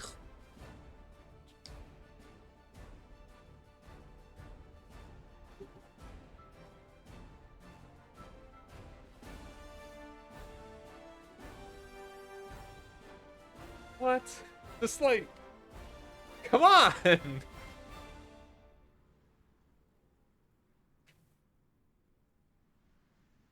I'd sooner believe a demon living in my colon is causing a drought more than a yo-yo. Now, Spain's doing alright, there's only one of them. Spanish Civil War is not inevitable in Kaiserreich. It's Really? just very unlikely the AI is going to prevent it. Yeah. Zerat Benkasi Credit Program.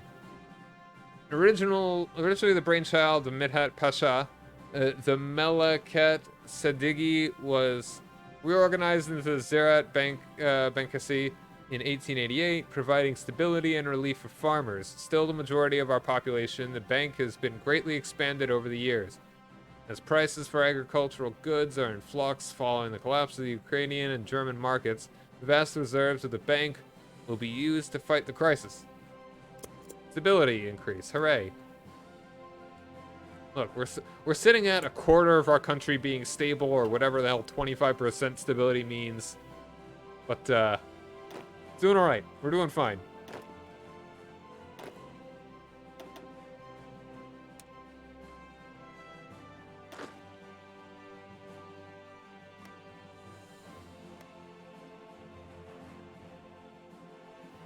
Well, I mean, how fine can you really be doing with all those yo-yos? Man, I don't know, man. Like, I watch them and they just make me want to kill somebody.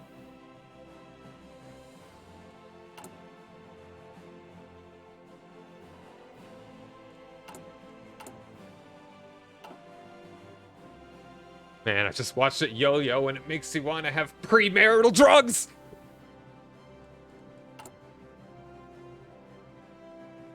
Gonna smoke the Mary Jane with my unmarried female friend.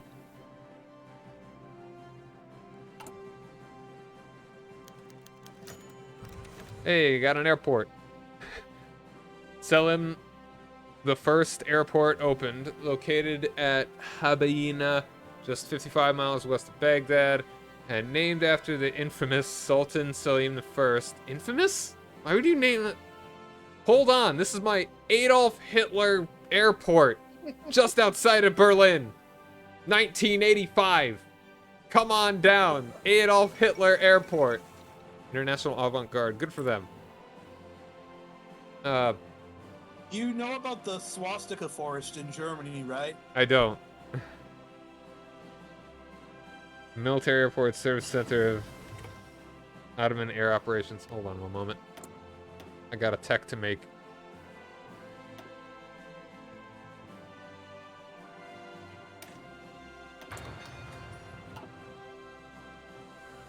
Adapted from British experiences in the Middle East during the Weltkrieg, the use of air power in peacekeeping and patrolling the vast land has seen a rise over the last 2 years, with an Iraqi flying corps trained at the flying academy in Mosul. Utilizing primarily local pilots, it is another step in the Ottoman program to shape the Iraqis as a dominant military power in the Ottoman Mashriq. Splendid. Totally couldn't have any negative effects going forward. Interesting.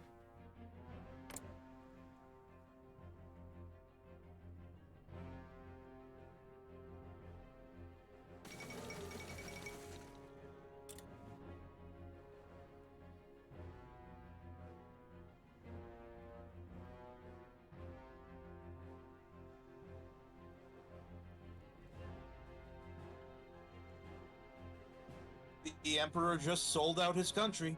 Yeah.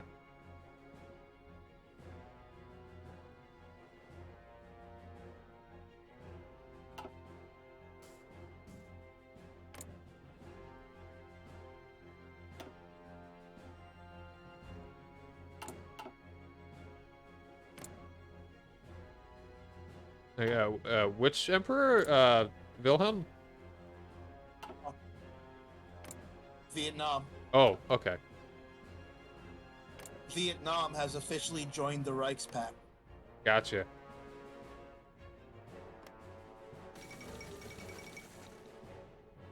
Don't cry for me, Argentina.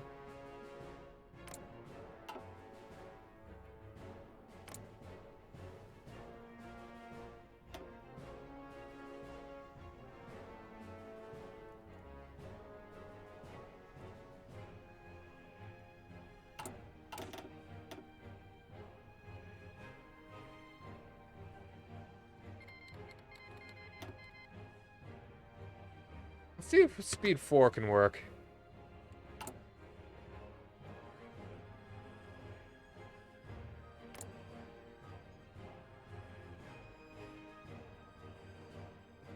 You know, I wish... You know what would be great? If, like, if the path for 2 Sicilies made them grow and grow and grow, and they just had more and more Sicilies. So it's like, if the name just became, like, 3 Sicilies, 4 Sicilies, 5 Sicilies. Open the top rack Masulary Offici. According to law number 3491, just number every single law. Makes it nice and easy. Here is the number of law that you have broken.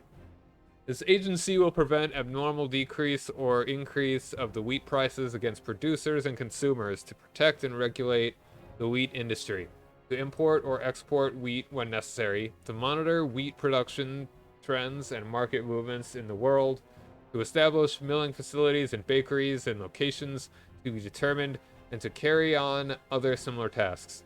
Truly the real heroes of the modern modern Ottoman Empire, the wheat counters. I mean, does the modern Ottoman Empire have much else to be proud of? Hey man, we're still here. This is an Because old everyone ass in the state. world, because everyone in the world agreed it would be more trouble to break them up. Oh yeah, well that would have been a wise thing to do instead of what happened in our history. The conquest of Buryaida. The unrest has been brewing in Qasim for quite a while now, as rumors of the possible return to Buryaida by the Al-Muhanna family have become rampant. These rumors turned facts as a detachment of irregulars from the Ottoman Sixth Army in Iraq has, with the blessing of General al-Hashimi, been sent to Buryaida in an attempt to restore the disgraced dynasty to power and expand Iraqi influence over Central Arabia. Consisting solely of Arab soldiers, the deposed emir hopes that this will increase his legitimacy in the eyes of the Buraidan people, but first reactions have been nothing but damning. Calling the dynasty Turkish lapdogs and godless traitors, Saudi loyalists in the city are receiving widespread popular support. Benefiting from the occasion, however, our emir has given the order to mobilize and strike the Saudis while they are dealing with the Iraqi threat. Whilst raids have been continuing on both sides for over a decade, the blatant attack on Saudi land has reignited a more active phase in the Arab conflict. Cool. Yeah, it's about to start. All right. Your thing or my thing? Yep. Both? My thing. Your thing. Okay, cool. Just mine. All right. Khalid Bakdash takes over the Arab Syndicalist Party, leaving the nation for the Commune of France. In 1930, to avoid persecution by the then ruling OHF administration, Khalid Bakdash has enjoyed education in the French capital itself and could be seen amongst many influential leaders in debates concerning the expansion of syndicalism in the Orient. Now that he has returned, it would surprise no one if he were to push a program similar to that which he encountered in France, but local authorities are not really concerned by his presence, as the lacking of any industrial proletariat in the Arab world makes almost any support for syndicalism impossible. Good luck. The Ottoman army Nope. withdraws. What? No. Yeah. I got it. Despite fears of a successful Ottoman-backed invasion of Central Arabia, a change in leadership in Baghdad has quickly dashed any hopes of the Muhanna family had left. The new governor, following orders from the capital, has immediately decreed an end to any operations in Central Arabia, officially claiming it recognizes Ibn Saud as suzerain over Qasim in the capacity of Ottoman governor and thus sees no need for intervention. The Iraqi administration has in practice been forced to evaluate its expenses and deemed it more cost-efficient to abandon Central Arabia. The wheels have, however, already been set in motion. Qasim, an open war between Hale and Riyadh are now inevitable. As scimitars are sharpened and rifles loaded, the burning desert sun rises above a new Arabia. You got a guy back there. All right, you ready? You unpause whenever you're ready. That always happens. And do you want to? And you can turn down the speed too if you like.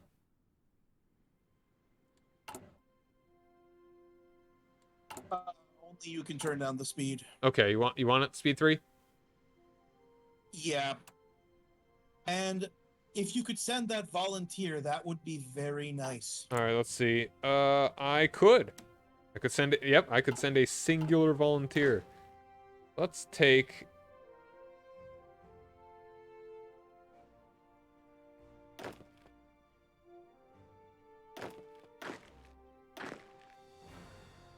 Who wants to fight some dudes? I'm ready, so I'm gonna unpause it. All right, hold. Well, I'll send you a guy.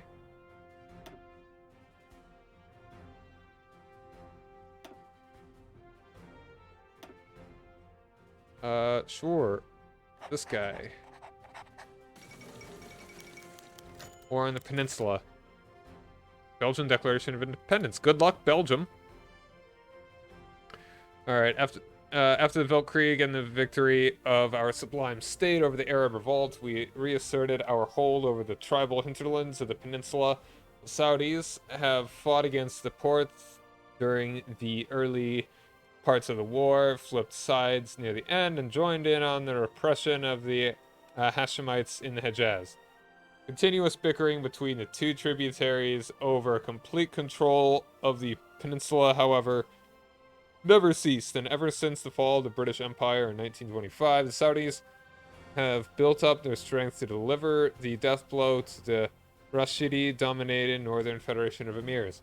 As both sides pledge full allegiance to the Caliphate and our resources are thinly spread and depleted due to years of war, we have little interest to intervene in their conflict.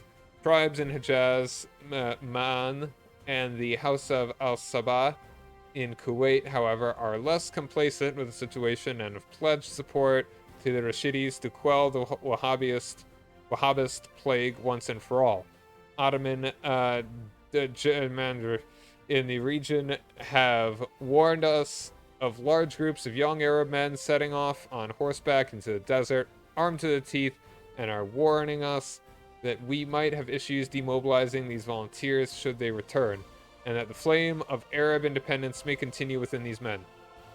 It's not like we can stop them from going anyway. Alright, I'll send you a dude. Alright, let go. And I'll send my planes to help too.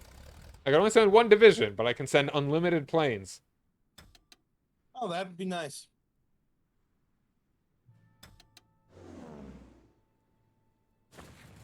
Alright. I don't know if it's going to do anything. Well, hey, he has no planes, so So yeah, I've got tactical bombers. So yeah, hopefully these 22 tactical bombers will help you out.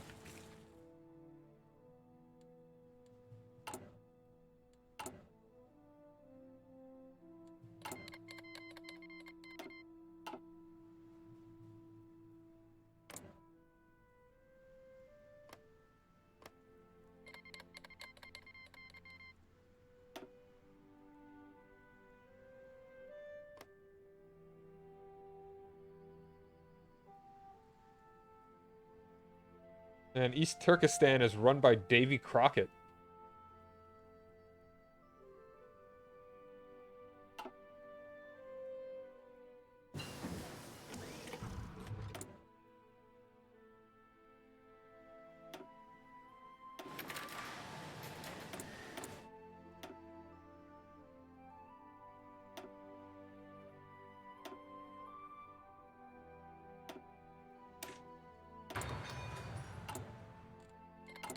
Alright, there's my guy. Anywhere in particular you want him? anywhere you think you can break through. Alright, let's... I'm gonna send to the east and see if we can get a Enschmeckelment. Or something, I don't know.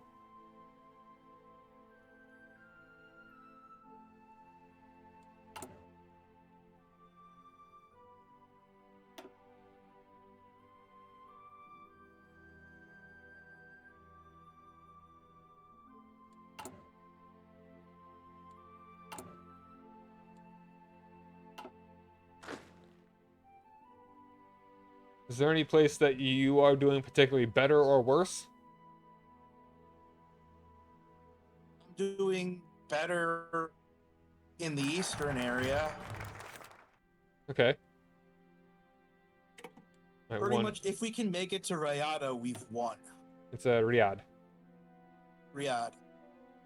DDY absorbs the Palestine railways, caused by looming bankruptcy of the Palestine railways. The Ottoman State Railways, or DDY, have been able to purchase them and have reintegrated them with the main Ottoman lines. Already plans are made to swap railway gauges to tie them better to the existing Ottoman net, and the creation of a direct line between Haifa and Jaffa for both goods and passengers. Who has control of the railroad controls the people. Which is why America destroyed theirs, because nobody controls the American people. Balance the budget. When the Ottoman Empire collapsed under the strain of the debts it had racked up during the Crimean War, an international organization called OPDA, Ottoman Public Debt Administration, essentially took over our economy. The disgrace and damage it has caused remain a vibrant memory in the minds of many Turkish economists who since have sworn to maintain a balanced budget at all costs. So that's how I get rid of the depression. I just stop feeling like it. Oh, actually, yeah. Let's gonna march down the Riyadh. Let's just see if I take it. Will we win? I think we have to get Riyadh and Hufaf both, but They're right next if to each we other, take so yeah. Riyadh, yeah, they basically can't recover. Yeah. Oops. No, that's...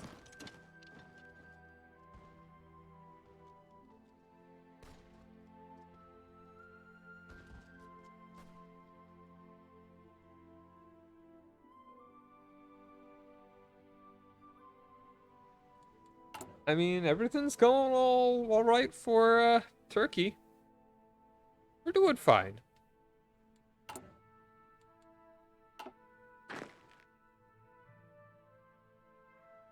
I believe those exact words are said before every crisis in Turkey. Yeah, I mean, come on.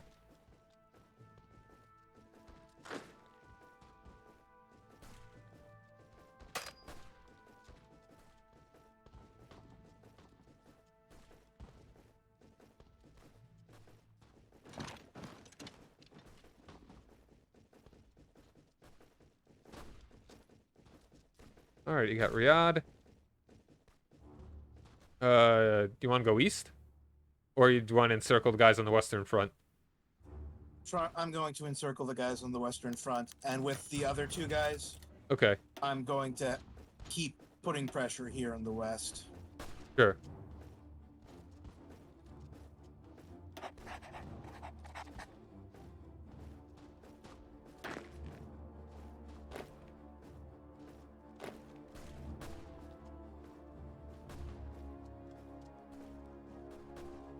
Hopefully you won't get encircled.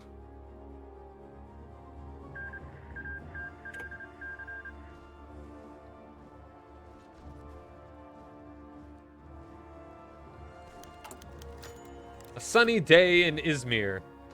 Ooh, this is about to get bad. Upon request, I'm gonna pause this.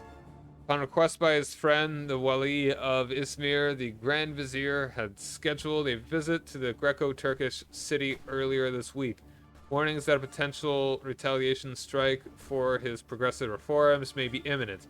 The Aliyah-i Emniyat Hizmeti has asked Kamal not to go until the situation is fully under control.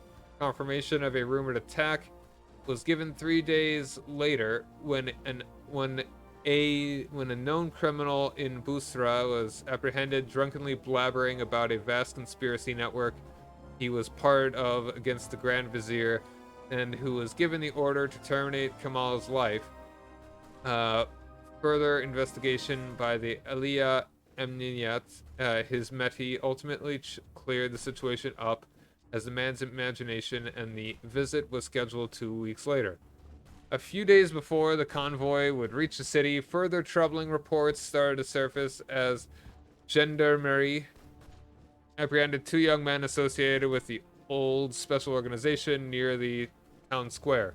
Once again, these were waved away as pure coincidence by the Aliyah Emniyat Hizmeti. As the Grand Vizier entered the city yesterday afternoon and was greeted by the Wali, all still seemed fine. Earlier today, however, during a grand speech the Vizier was supposed to hold before a massive crowd, which has come out to meet the man himself, 2 quick gunshots rang out throughout the crowd as the Grand Vizier fell to the ground. Gendarmerie immediately intervened and were able to catch the perpetrator, a young man of Armenian descent, whose immediate motive seems to have been revenge for the Armenian massacres. Mustafa Kamal was immediately rushed to the hospital, but his situation remains far from stable, as increasing health issues over the years has greatly impacted the life of our Grand Vizier. This is a tragedy! Losing 30 stability, that's basically all of it. Alright, let's see.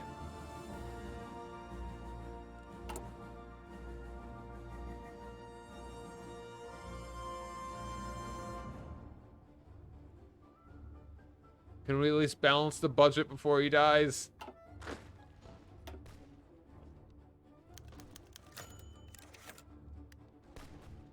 Okay. With their beloved leader Mustafa Kemal Pasha in a condition prohibiting him from further leadership, a power struggle is starting to unfold within the OHF, as the unexpected strike and the stubborn will of Kemal not to appoint a successor has left the party divided and squabbling amongst themselves. Hardline elements who have enjoyed the favor of Kemal more and more over the past 2 years have pushed Ismet Pasha forward as a successor, whilst the more moderate wing has decided to throw support behind Ali Fouad Pasha. Rumors have also surfaced that Field Marshal Fevez Pasha may be trying to take the title for himself, and his wide support amongst the military class, who still form the backbone of the party, has both sides scared. In the meanwhile, close friend and support of Kemal Bayar Pasha has assumed emergency powers, whilst the nation holds its breath, unsure of what may unfold as the symbol of Ottoman patriotism perishes. All eyes on Kemal, plus then stability.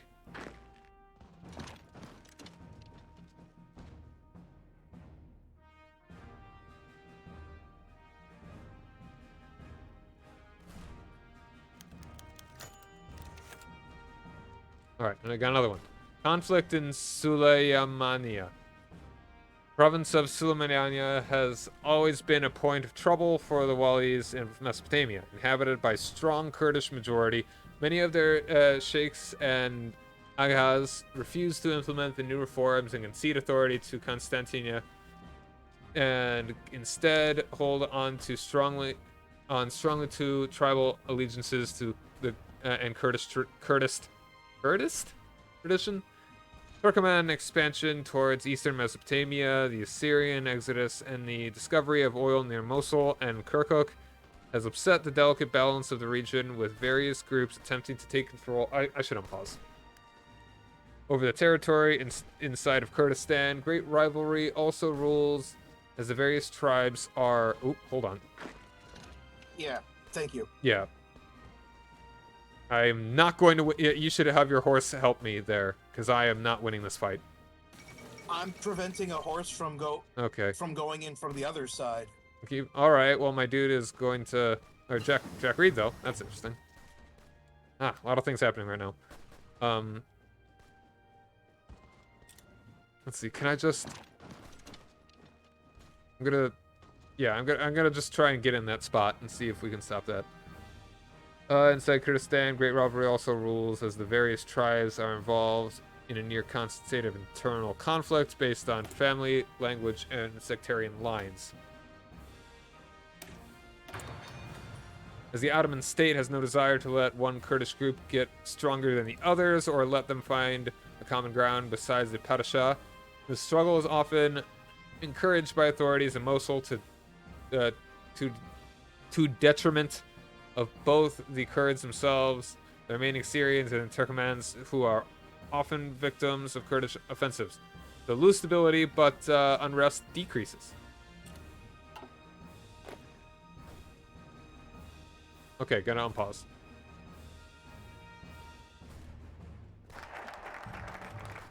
Alright, sorry. Focus finished. Day in 20. No, I gotta fight them. The abolishment of the Majlis. Originally created in 1922 as a compromise between the powerful Al-Subans and the House of Rashid, the Majlis al-Shura, Parliament Royal Council, have ruled Hale to varying degrees ever since. Their existence has been a major thorn in the side of the Rashidi Emir, however, who has not hidden his disdain for the institution. Benefiting from an increase in instability on the peninsula, the Emir has embraced the opportunity to rid himself of them altogether. In cooperation with his allies in the Shamir Bedouin, the Emir has stormed the chambers with his followers and decreed an end to the 1922 Majlis al-Shura. In its place, a Majlis al-Tujar has been set up, consisting of hand-picked loyalists amongst the powerful merchant families. Cool. Okay, then. That's one thing I need to do in order to do what I want to do. Okay. Alright, do I care about Army Doctrine right now? I think I just want a construction speed. But I fixed the depression. It's over now. Nice. All I had to do was just try a little harder, you know? Alright, so how are you doing on those encircled guys? Not great. Oh. Mustafa Kemal has died. As the condition remained unstable on the edge between life and death for over a week, many were starting to lose hope that a quick recovery was imminent. Finally convinced that his end would come, he summoned a few of his closest friends and his adoptive daughter, Sabia, and started writing his will. Upon putting his signature below the text, all medical bulletins were stopped, and the final hours of the vizier started to unfold. Flanked at his bedstand by his secretary, 3 Turkish doctors, and the commander of the guard, he addressed his final words to Dr. Nasset Omer. Peace to you, the Muslim reply to a greeting. At 9:05 a.m., Ghazi and Grand Vizier Mustafa Kemal Pasha blew out his last breath. His friend Salih would later burst into his room and, upon seeing the body of his patron, step outside and shoot himself in the chest. Oh. Yeah. Within the will were his wishes to bequeath all his property to the party, with a monthly stipend for his sister, and a curious note about his ally Ismet Pasha, to whom he left the sum necessary to fund the education of his children, knowing that the man had little riches. More infuriating, though, is that he stubbornly refused to name a successor, and when his secretary Hassan Riza Bey attempted to extract an oral testament, he was stopped by Selas, leading to great tumult amongst the leading cadre of the party. Parliament in Constantinople was quick to respond as a day of mourning, and a joint statement thanking the man for his actions during the war was issued, written out to Halaskar Ghazi, the Savior Ghazi, holy warrior. No such celebrations were to be found in the OHF headquarters, though, as the final passing of their leader has led to the power struggle to explode into the open. Let us weep for the defender of Gelibolu, the Lion of Antep, and the Ghazi of Maras. Well, heck. I'll let the day tick before I choose a focus if it makes a difference. Alright, could you now move that dude? Actually, yeah, will you be able to move that? No, I'll keep him pinned down. Yeah, you just move in there to make sure he gets blocked.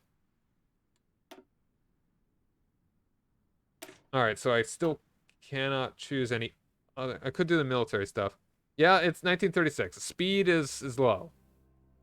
Got a lot of things to read. 4 years of progress. Inspired in part by socialist systems, the cabinet of our Grand Vizier will decree the next 4-year plan, which is dubbed the 4 years of progress, with the focus on rapid industrialization of the Ottoman nation. It wants to greatly reduce the reliance of foreign goods and expand the domestic industry, targeting textiles, steel, cement, and others.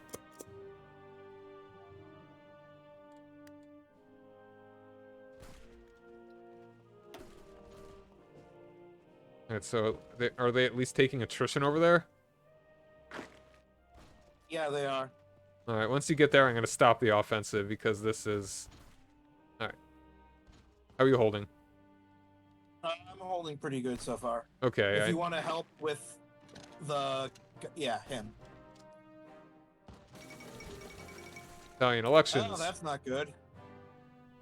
Who's that? The ANI is the fascists. Frickin' Italo Balbo. That guy. Yep. Hey, could you, yeah. Alright, I got... Shocked by the sudden departure of their leader and his refusal to mark a worthy successor, factions have started to form within the party. Broadly speaking, split between the hardliners under Ismet Pasha, the Democrats under Ali Fuat Pasha, and the military establishment under Febzi Pasha. Many of the other party members have decided to side with either of the three and are mostly watching from the sidelines as the battle is fought.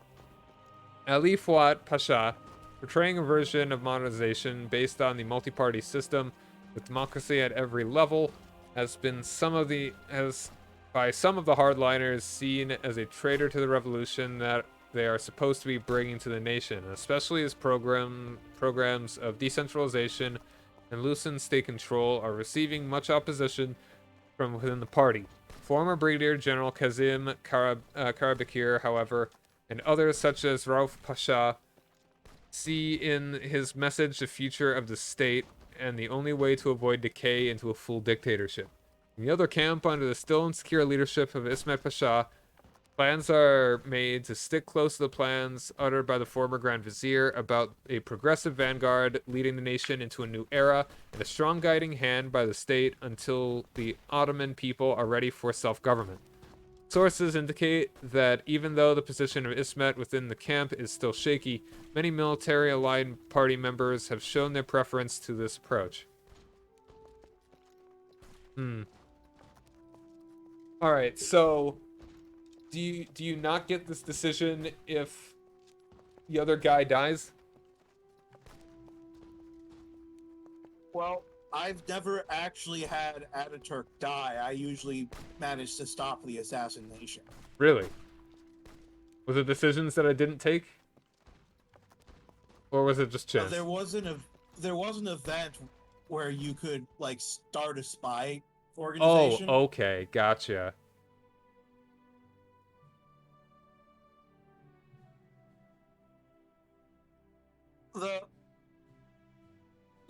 It's up to you. It sounds like I believe the military guy will bring up the state of emergency tree. Okay. Like I've said before, I don't know the value of that one. Alright. I've never done it. The second guy sounds like he continues with Ataturk centralization, and I don't know what the first guy does. That actually sounded I only have two similar choices. to the I only have two choices. I've got the multi-party system with democracy guy, or the stick close to the plans uttered by the former Grand Vizier. I'm curious about the multi-party one. Wondering if that will give you the Federation tree. Part of me wants to continue this one, but if there's enough, if I would ever want to play through it again, and if this is the only way to get that other one, then I think I'll go for the... Well, the way I've gotten the Federation tree before was I sabotaged Ataturk's initial proposals. Okay. And he resigned. So I don't know what picking that first one will do.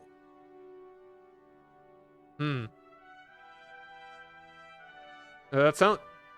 you know what? Let's go for it. Assumes control of the party. Let the day tick. The tree didn't change. Oh, let's see if you got a different dude, though. I mean, we still got the Sultan. Yeah, the Sultan, but you have a different head of government.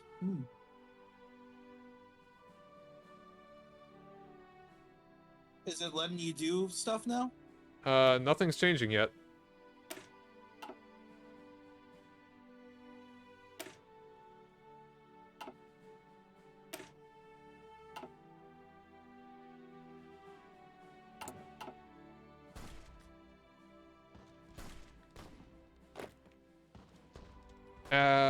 I'm actually losing. Okay, yeah. This is not. Yeah, you may want to send more help over here, because my position is unstable and you will be encircled down there. Okay, hold on. I'm stabilizing my position right now.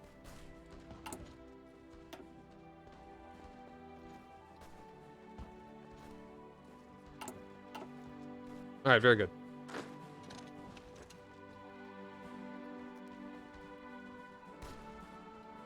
Yeah. How are you doing taking let's put Hoof? pressure on them. I'm actually winning the battle so far, so. Nice.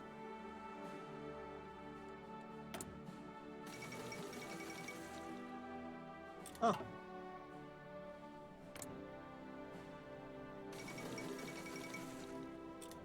Democratic left victorious in Brazil. Divided loyalties in the army. Not only within the party, but also in the military high command, has the death of Ghazi caused great disturbance. As even though they openly supported OHF, its recent decision to drift away from all central authority has left many of the Weltkrieg veterans fearful of increased Arab input within the force and their questionable loyalties. Chief of Army Fevzi Fesha was a close friend of the former Grand Vizier and often cooperated with him both in the field and at the drawing desk, leaving many to fear that the general may be stepping in to ensure that the policy and ideology of his colleague aren't compromised. Outside of this circle, however, there also remains a divide between officers trained by the German military mission before the war and those by the revamped Ottoman military standards post-war, with great difference in their opinion of the German Empire and the relation the Sublime port should have with it. Nonetheless, the risk of a military takeover seems minimal for the moment, and differences between the two sides are for now settled behind closed doors. Most disturbing. Alright, lose stability and authoritarian democracy support. So it's like, I didn't choose to do the spy thing because I thought it was just going to be a mechanic for, like, the intelligence agencies. And it's just like, No. whatever. I didn't think it would that's actually be... to stop the Armenians from shooting Ataturk. Yeah, I didn't... Because, you know, he genocides them. Yeah.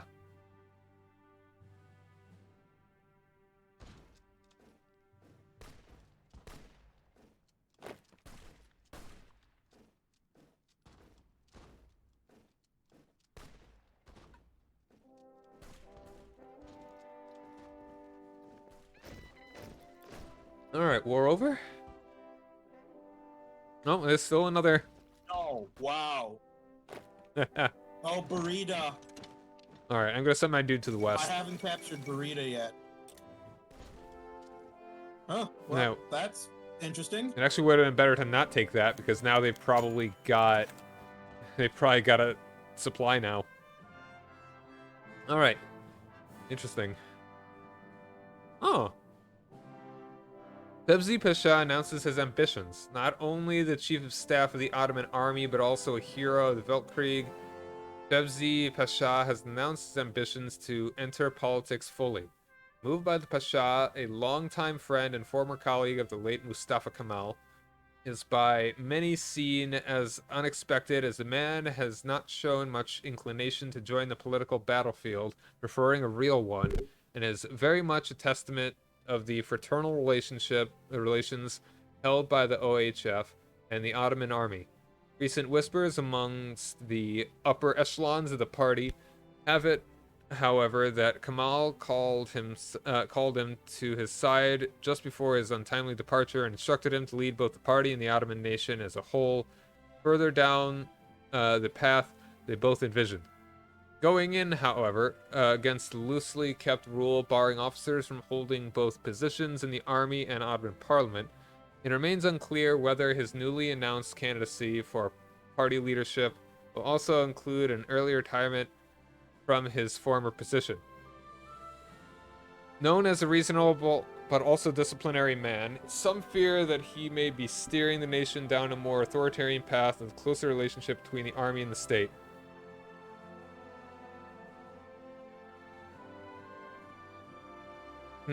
So I could choose that he takes over the party or fails the vote. He's the guy who takes control in the state of emergency. Okay, and the state of emergency normally happens when what? When Ataturk is shot. Okay. Shot and survives? I don't know because I've never gone that way. I don't get a newspaper thing when he dies, only when he's shot, if I'm playing another country. Okay. Huh. So if he succeeds, then that's probably him taking control. Yeah.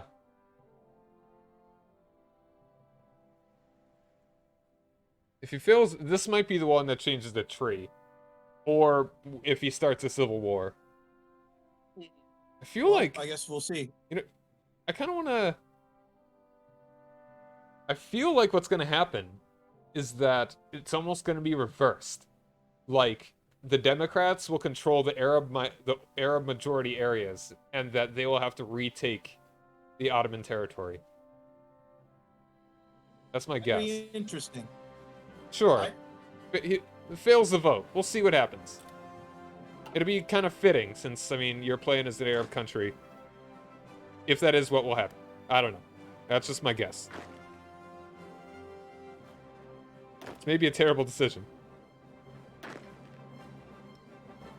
That's most decisions in Kaiserreich. Yeah. Yeah, they got supply because we took the city. Yeah. Oh my god. Just have to completely schmeckle them. Can you attack the dude in the western chunk? Was waiting for my guys to get back some organization. The Empire celebrates Eid Fitir. Today is the first day of Ramadan Bayrami, or the festival of the breaking the fast. After fasting for a month during Ramadan, all of Islam is celebrating this joyous occasion. In most households, the men attend morning prayers at the mosque, then come home to find a lavish breakfast prepared. It is also customary to eat either dates or some... sorry, hold on, I'm gonna keep it paused. Dates or sweets before attending the prayers. For many households, this is the first breakfast served after sunrise in the last 30 days. The younger people of the household, sons, daughters, grandchildren, traditionally kiss the hand of the elders as the elders present them with a gift. The gifts are usually money or gold coins wrapped in the handkerchief. Hello, Bleak Mango. Thanks for joining me. Just doing some Kaiserreich. The 3 days of celebration are organized in a hierarchical manner. First day is reserved for family members. It is tradition for the younger ones to visit and pay respects to the elders. Then more distant family and neighbors must be visited. This is a time for hugs and kisses. It is also a time for broken hearts to be mended. If there are people who have had an argument, Eid is considered a time to make peace. Another famous part of the festivities include the sweet taste of Turkish delight.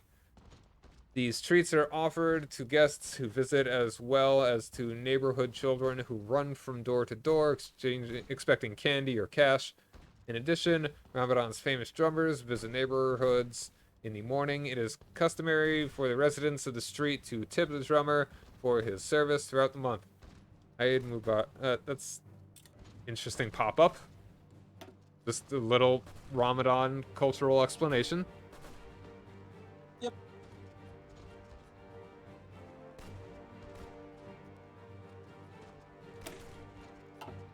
Yeah, my tree has not changed yet. 14 economic commissions. Whilst the Ottoman Empire has seen a distinct rise in its industrial capacity and a reduction in dependence on agricultural exports, the empire lacks a clear vision to really guide the nation towards the future. To fix that, the government has decreed the creation of 14 economic commissions, each with their own areas, to formulate a centralized plan for the future. Alright. Hey, good job. Yep, here we go. All you needed was that one tile that had absolutely nothing in it. Yep. Congratulations, Saudi Arabia is dead. As the Saudis were once driven back by the forces of Muhammad Ali in the 19th century, so now the emirs of the north driven the Saudis out of their capital in Riyadh. Arabians all across the peninsula from Hail to Medina rejoice as the Wahhabists have once more been dealt a powerful blow. Union of Arab forces against Daesh, however, greatly troubles the governors of the southern vilayets, as they fear that the show of Arab cooperation and the enthusiasm of the volunteers who partook in the fighting may give rise to increased Arab nationalism once more. We recognize the Rashidi victory. And there we are. Caliph Abdul Mesed II appoints Saad bin Abd Ali's Emir of Hail and Najd. Congratulating us with our grand victory over the Wahhabists, the Caliph has sent a delegation to Hail to confirm our new position on the subcontinent and appoint our Emir of Hail and Najd. While the congratulations are most assuredly genuine, one can also not ignore the fact that through the ceremony, the House of Osman has once more linked Hail to their realm with all the responsibilities and advantages that it provides. So I'm a puppet again. Of me? Cool. And I need to start taking my position around Riyadh, because the next step's going to involve killing the Sauds again. Oh okay, my. I'm ready. Okay.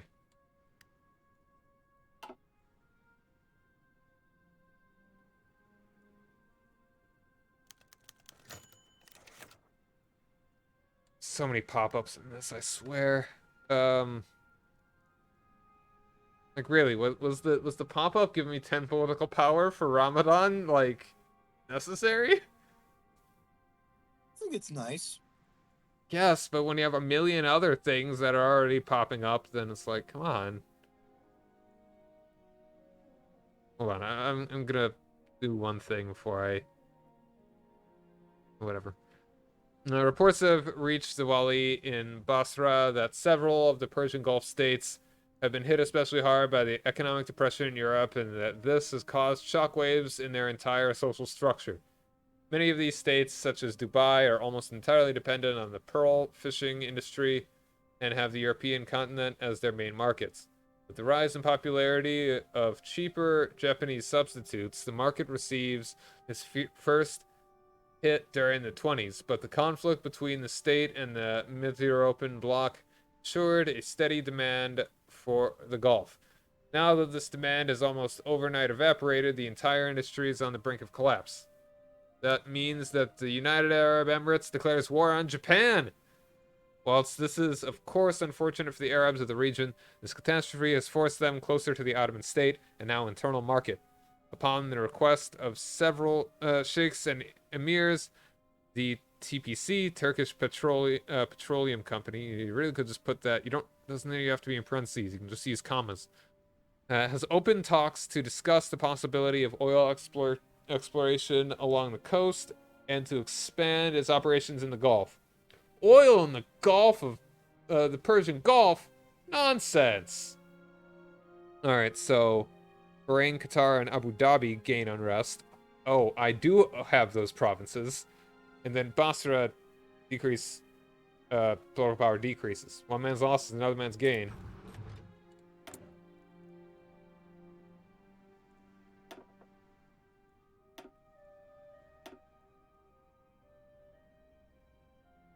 Alright.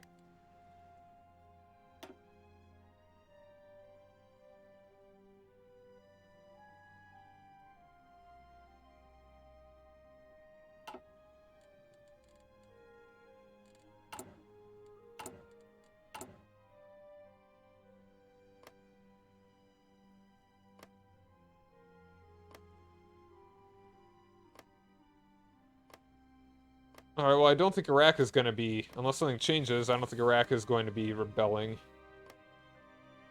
Okay. We've got the... A meeting in the desert. It had been some days since the Emir's forces were destroyed. What remained of the Saudis lost to the sands of time. With the new possession looted of valuables, plans had been made for the Emir, now supreme ruler of Central Arabia, to return to his capital in Hyle. Somewhere along the way, the procession had stopped to rest for the night, with Saad resting in his tent.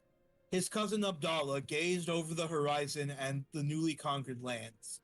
Saad had been crowned Emir as a boy at 10, and a boy he remained, to Abdallah at least. He looked upon the stars before making his way to the tent and entering unannounced. My dearest cousin and magnanimous Emir, his congratulatory smile was enough to mask his envy. I come to congratulate you on the victory over Ibn Saad. His cousin barely noticed his presence, with Saad gazing only after a few seconds. You could have come sooner, but I suppose you have finally made your presence known. Your flattery betrays you, Abdallah. What is it you desire? Abdallah's smile dissipated. Was he that easy to see through? He gave an awkward before returning to a slight grin. Aha, if only, my lord, but no. I come with a warning. It appears that the Saudis did not die with the final blow and have fled into exile. I hear they are making their way for Kuwait. Saad's face became more serious and he turned to his cousin. I see. History repeats itself. I will have to make arrangements then. Abdallah let a small smirk emerge on his face. And what will those arrangements be, my lord? I will lead the men myself and kill him once and for all. Okay. Sorry, best event chain ever. Alright. So, was there another option that you didn't choose? Yes, there was. It's just don't do anything? He sends people after them. Ah. They're more likely to fail, I'm sure. No, Oh, no? there's no one to chase after. Oh, okay.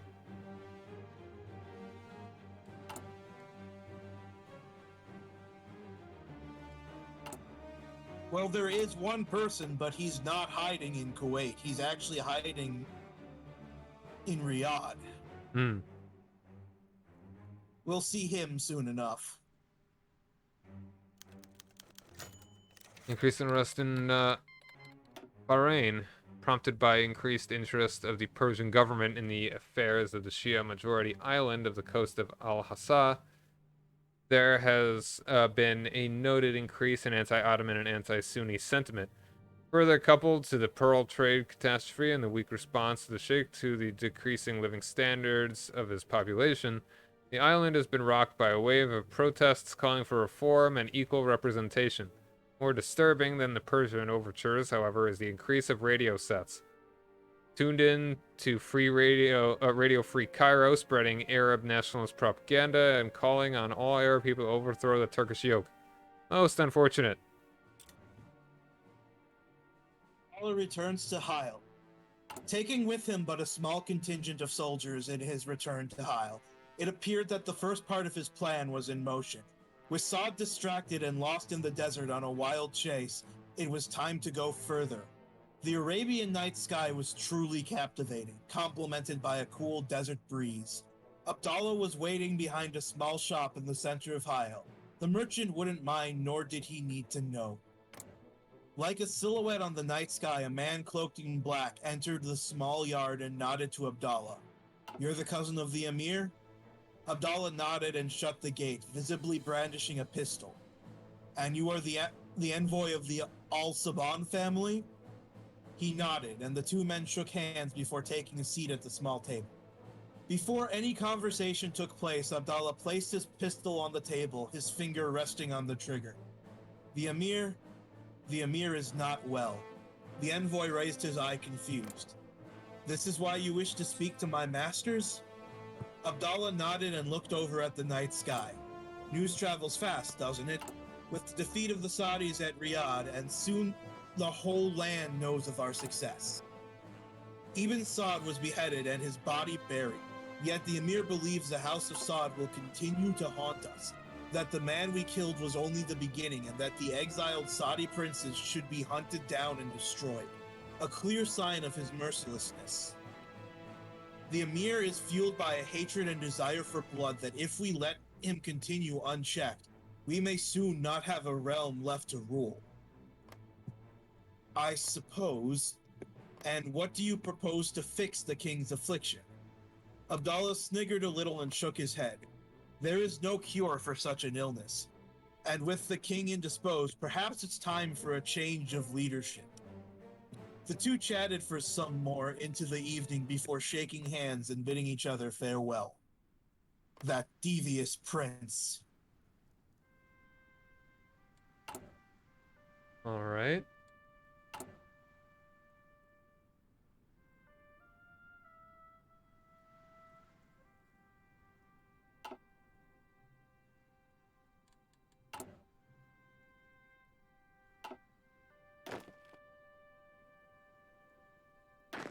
Mercenary Gambit. Fortunately for Abdallah, the Emirate and its predecessors were not fond of using Arab soldiers, but rather Turkish and Egyptian mercenaries for their personal bodyguards. While skilled and experienced, these men fought for money, not the king. And with the Black Monday situation taking effect on the royal coffers, many of these men had not seen payment for some time. Assurances of the king are one thing, but a bag of gold is another. "And you offered to pay double our pay too." The captain looked shocked and pleasantly surprised in equal measure. His men had never heard of such splendor. Abdallah simply nodded with the same menacing grin. "Of course, if that is what the price of your loyalty, then so be it. Though I trust you will not intervene in such family matters once this rotten business is all well and done." The captain thought for a second before turning to his soldiers and back to Abdallah. And how do you actually expect to pay us? Surely your personal wealth does not rival that of the king. Abdallah nodded. His face remained unchanged. The Al-Saban family are backing my campaign and have guaranteed that they will supply me with the initial payments. The rest will follow once I take over. It was quite the offer, but could he hold his word? The king returns at dawn. We take action then.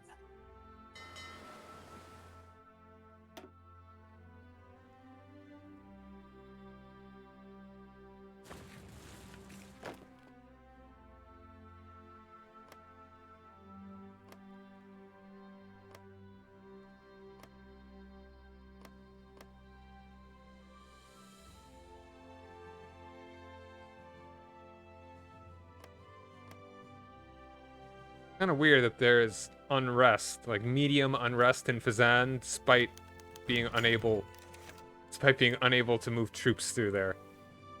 With the untimely death of our former Grand Vizier and the subsequent power struggle within the OHF, new elections have been written out by Sultan Abdul Masih II to ensure a stable and democratically elected succession.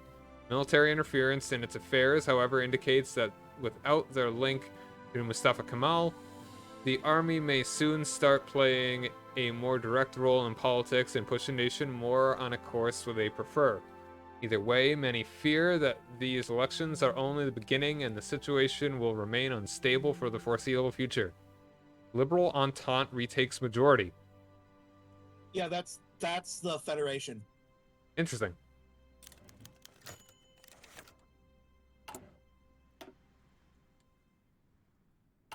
OHF loses the elections of 1937.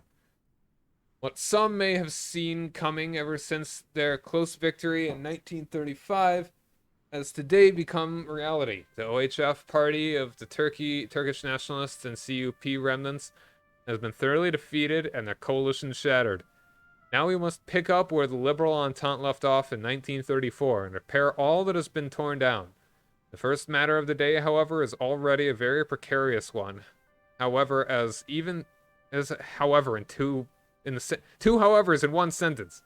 As even though the OHF coalition no longer has a majority, we aren't as united of a front as we would have liked to be. And the choice of Grand Vizier is a hotly contested decision, subject amongst the various party leaders. Prince Sabbath, leader of the largest party, HIF, seems set to take this position with his program of full decentralization and his bold initiative to reinvent the Ottoman Empire. Shakib Arslan from the Mount Lebanon region seems to be his main opponent, with a focus on Islamic solidarity, morality, and a return to old. The Druze prince, better known as Amir al-Bayan, Prince of Eloquence, has captivated the minds and hearts of many prominent Arab families and seems to have the support of the religious establishment, with some even going so far as having an ear within the palace, despite him not being of an Arab family or of the religious establishment. As those two squabble for the position, however, many are turning eyes to DF, whose support during the last liberal coalition was instrumental for its success. The relatively young party, founded by ex-General Kazim Karabakir Pasha, nonetheless has seen its election results explode with every election as the promise of a middle way between the hardline OHF and the Liberal Entente is finding large support amongst the Turkish middle class, whilst the general personal record can count on the support of many former and present soldiers. May we soon find an acceptable candidate. Oh yeah, I get a totally different focus tree. Yep. Well.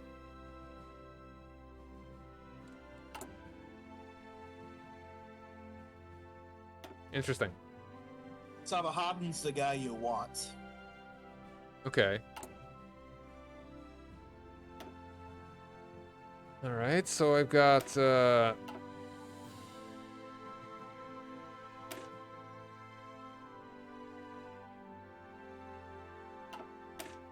can I just bypass raise import tariffs because I've already gone down that tree. Okay, yeah. All right, so part of the tree remains the same. Yep. Let's bypass that. And you can bypass everything you've already done. Okay, that's nice.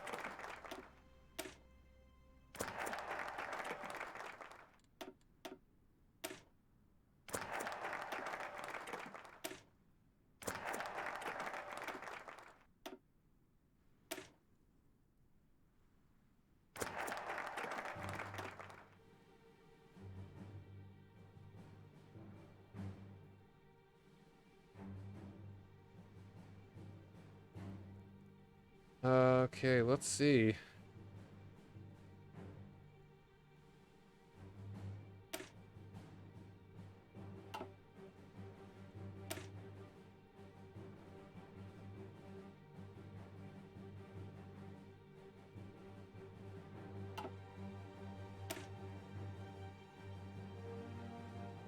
So you said which was the one that I'm wanting? Grand Vizier Okay. Sabahatin, but that's determined through events. Yeah, I was thinking that's what I wanted as well. So it's like there are 2 trees, one for both options. Yep. There's one tree for the market liberals and one tree for the social conservatives. I've got social liberals and social conservatives. Sorry. Okay. Yeah. That. Yeah.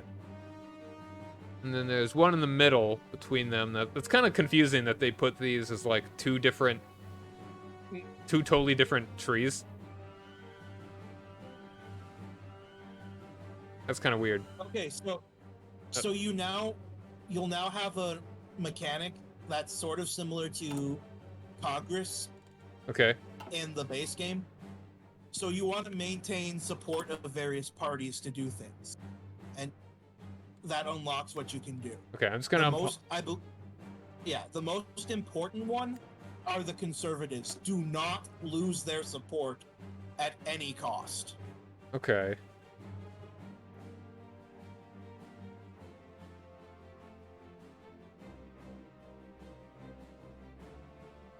Okay, I guess I'm gonna.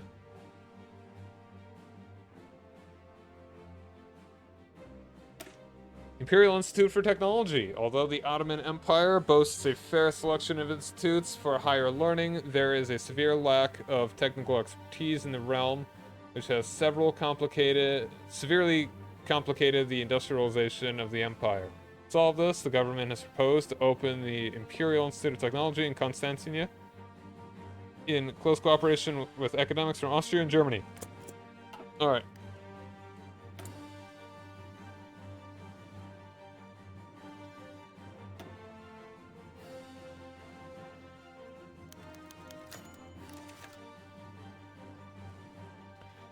Serving as Wali of the Armenian Vilayets since 1935, former Brigadier General of the Weltkrieg, Hero Kazim Karabakir Pasha has returned to the capital to participate in the coalition talks currently ongoing. His party, the DF, Democratic Party, has once again seen a significant increase in seats, and as the rising star within the empire, many expect that he will do a bid for the position of Grand Vizier.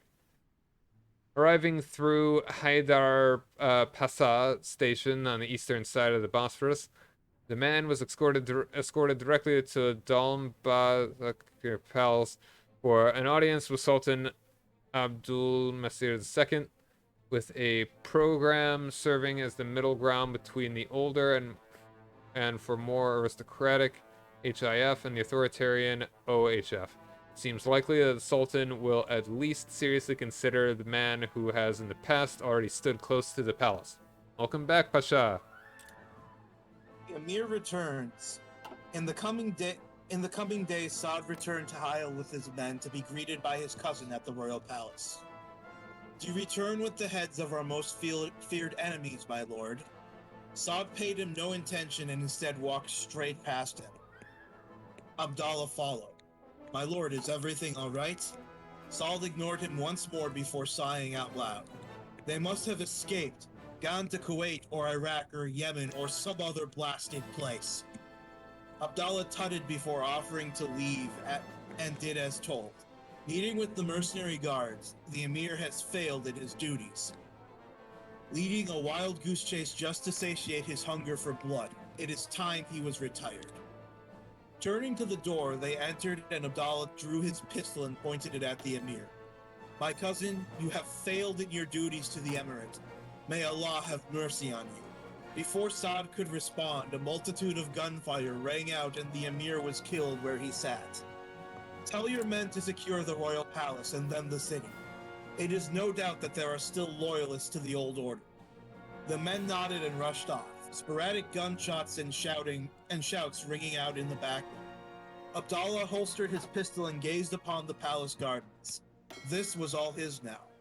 Hearing footsteps, he turned to see one of Saud's servants brandishing a dagger, clearly still loyal to his deceased master.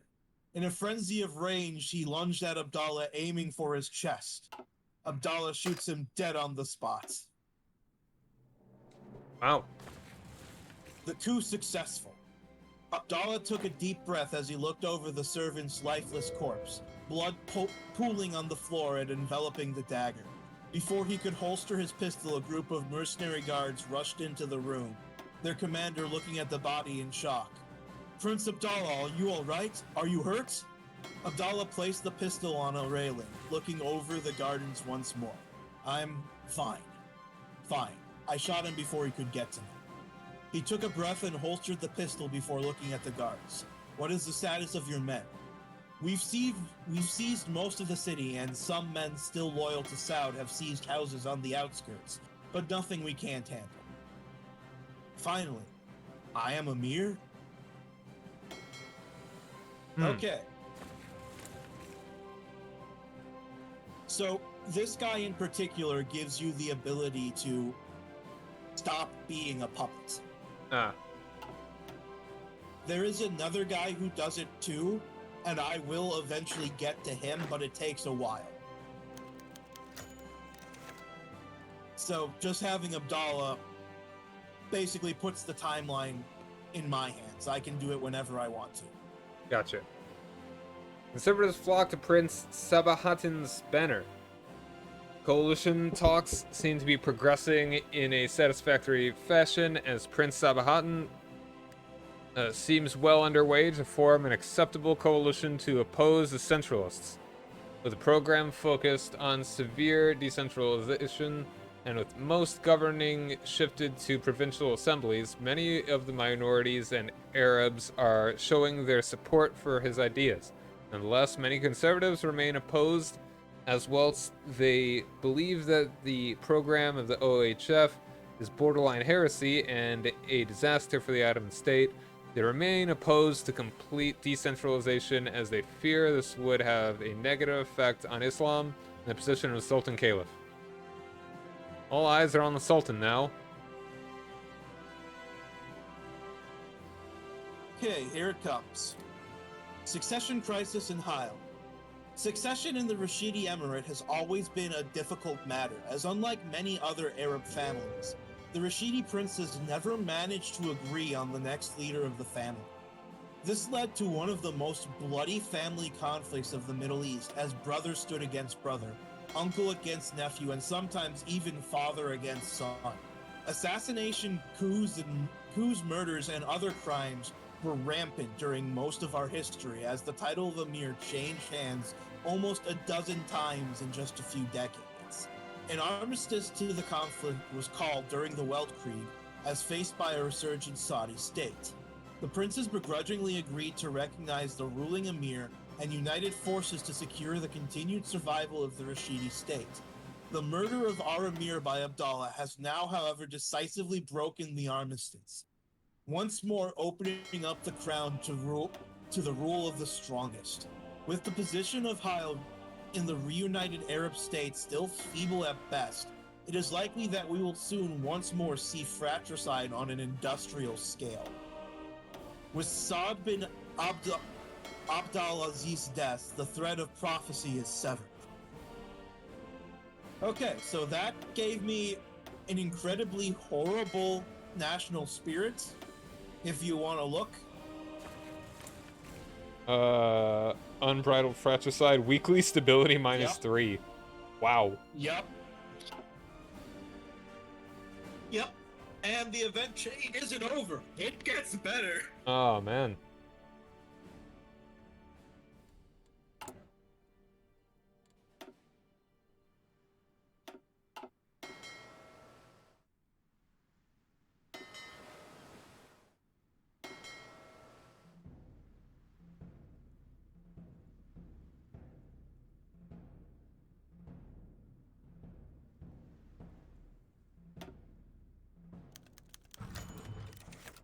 All right. Sultan Abdul Masud II appoints the next Grand Vizier. As a decree by the Ottoman Constitution, the final decision remains in the hands of the Sultan Caliph, and as such, many were wondering what was going in between the palace walls. After thorough discussion with all candidates and a meeting with his advisors, the Sultan has today affirmed the next Grand Vizier as Prince Sabahattin. HIF becomes the ruling party. Public elections will be held at a modifier parliamentary support. Alright. Market liberals join the coalition. The social conservatives will join the coalition. Interesting.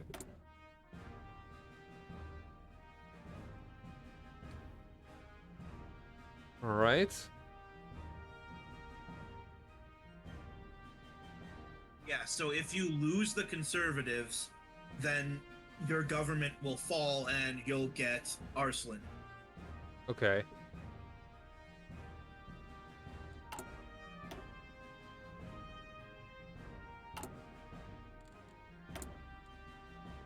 Yeah, and if you just take a brief look over his tree, you'll see why you don't want Arslan. Yeah.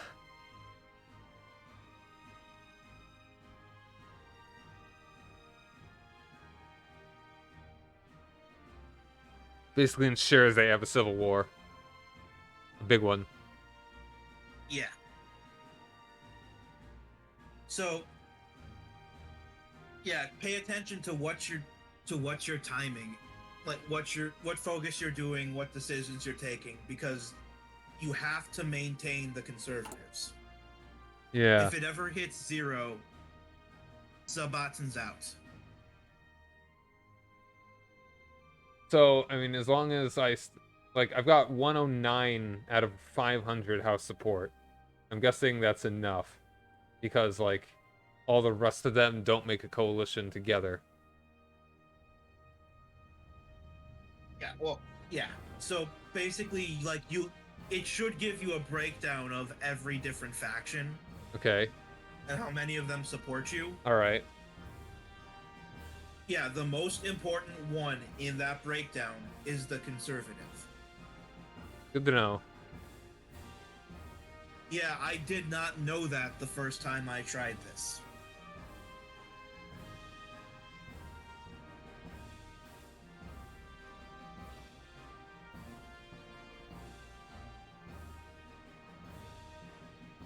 Alright.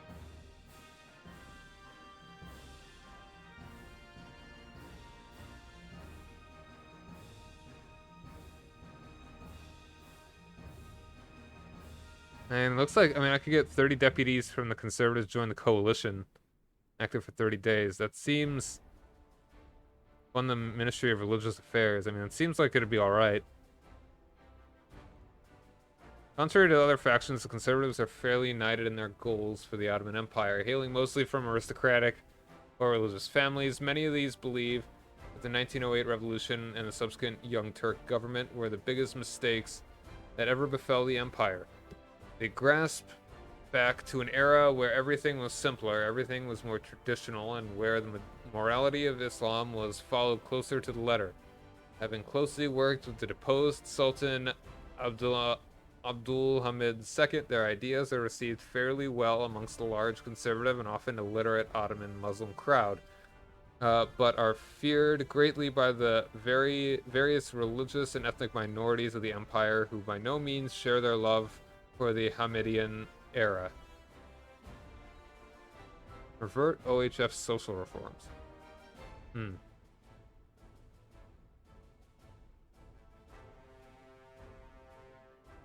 don't know. I'll leave it be for the moment.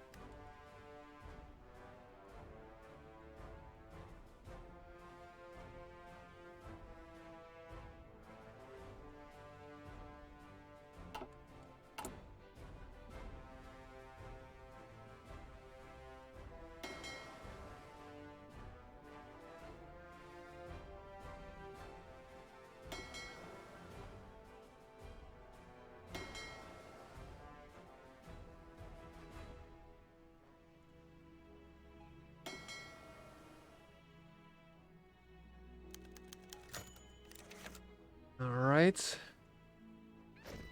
The government of Prince Sabbath firmly appointed. The newly elected representatives have also taken up their seats in the Chamber of Deputies. After short speeches by the Sultan and the Grand Vizier, the floor was ceremonially opened. Issues started to come up among almost immediately, however, as the deputies from the OHF attacked all points of the new Grand Vizier's speech.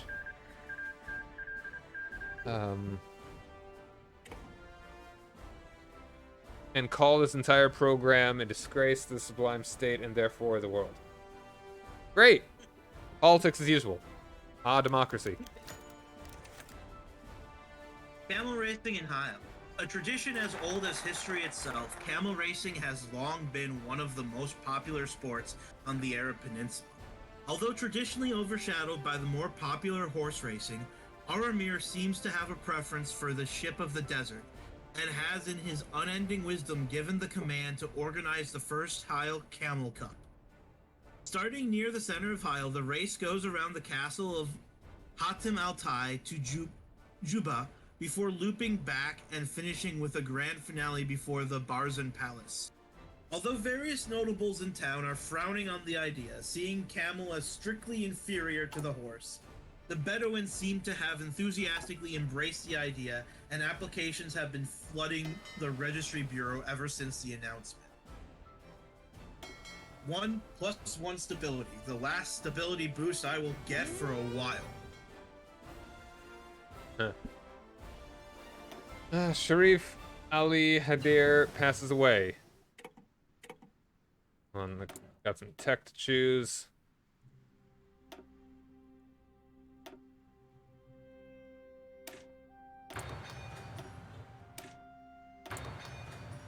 Appointed by Uraid during the initial days of the Hijazi revolt, Ali Haidar Pasha of the Hashemite house had acted as Sharif of the holy cities for almost 2 decades before his death earlier this week. As the need for the office has been questioned repeatedly, with most authority these days in the hands of Hijazi Wali, some are hoping to use this opportunity to not appoint a successor and as such end the tradition. Son of Ali Haidar and raised amongst the court of Constantinia, Abdul Majid Haidar would be his successor, but has shown little desire for the position, preferring the lively streets of the capital to the dusty hills of Hijaz. Alright, Medina and Mecca decreases unrest.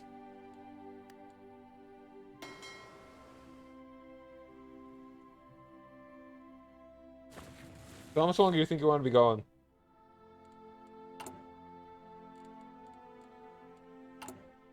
Go a bit. Up. The death of Zaid bin Talal al-Rashid. The Grim Reaper had not long to wait for Zaid bin Talal al-Rashid, as this aging son of the second Rashidi Emir was torn to shreds in Hyle today by a well-placed assassination. The prince, who became famous in Hyle shortly after the Weltkrieg for importing the first automobile, lived just long enough to also become the first casualty of a car bomb, as his 1920 Alfort Model T convulsed in a fiery explosion just after 2 p.m. today. Traveling with one of his wives and their younger nephew, Abdallah, all three immediately died in the blast, immediately died as the blast knocked out at least a dozen windows of the Barzan Palace. Whilst many had feared that a strike on one of the princes was inevitable after a recent coup, they still hoped that the princes might prove capable of finding a peaceful resolution. This last shred of hope has now both literally and figuratively been blown apart. A most regrettable loss, -3 stability. Wow. Missing the days of the horse races. Oh, I'm sorry, camel races. You know, if it had been a horse race, maybe this wouldn't have all happened.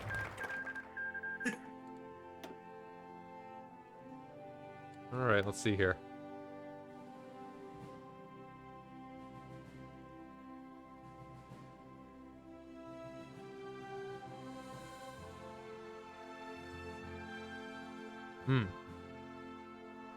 Multi-level democracy.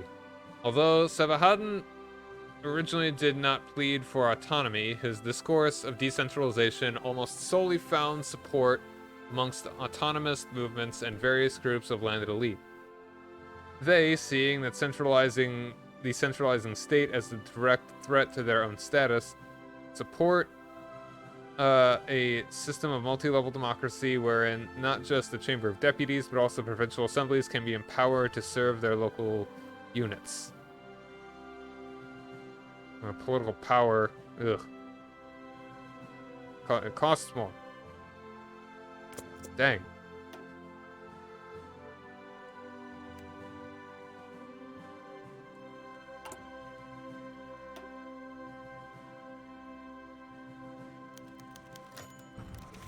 Kubuk dam completed in Anatolia. Built as a concrete dam on the Kubuk stream, the project was started in 1930 to control floods plaguing the Anatolian metropole of Ankara. Measured at 25 meters and 900 meters long and made of 120,000 metric of a lot. It's big. Concrete with the aggregate for the concrete derives from volcanic rock in nearby areas. It is regarded as an important leap in the engineering prowess of the Ottoman Empire. Further, attending the ceremony was the Grand Vizier himself, who praised the engineers and construction workers for the labor, and has announced the projects like it will crop up all around the vast empire to provide necessary water management and remedy lackluster sanitation. Standoff in America. Civil War started. time. Civil War time.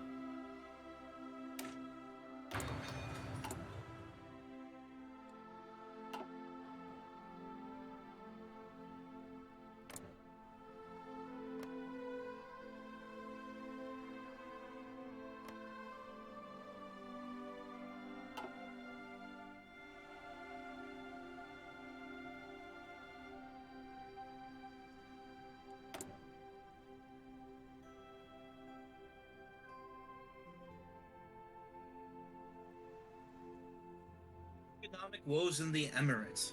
The Emirate of Jabal Shamar had long based its prosperity on the Hajj pilgrims traveling through Hyle. Despite arguably being outside the modern capitalist system, the Westerners' Black Monday appears to have harmed the Caliphate in Constantinople, and thereby the Emirates. With Hajj pilgrims in sharp decline and the Ottomans' imports imploding, the Emirate has been hit hard, very hard. Within the court, dissent had begun to sow with talks of the emir's incompetence, and it is possible that he may not survive the storm. Nothing will come of this, of course. -10 stability.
Increasing social inequality in Iraq.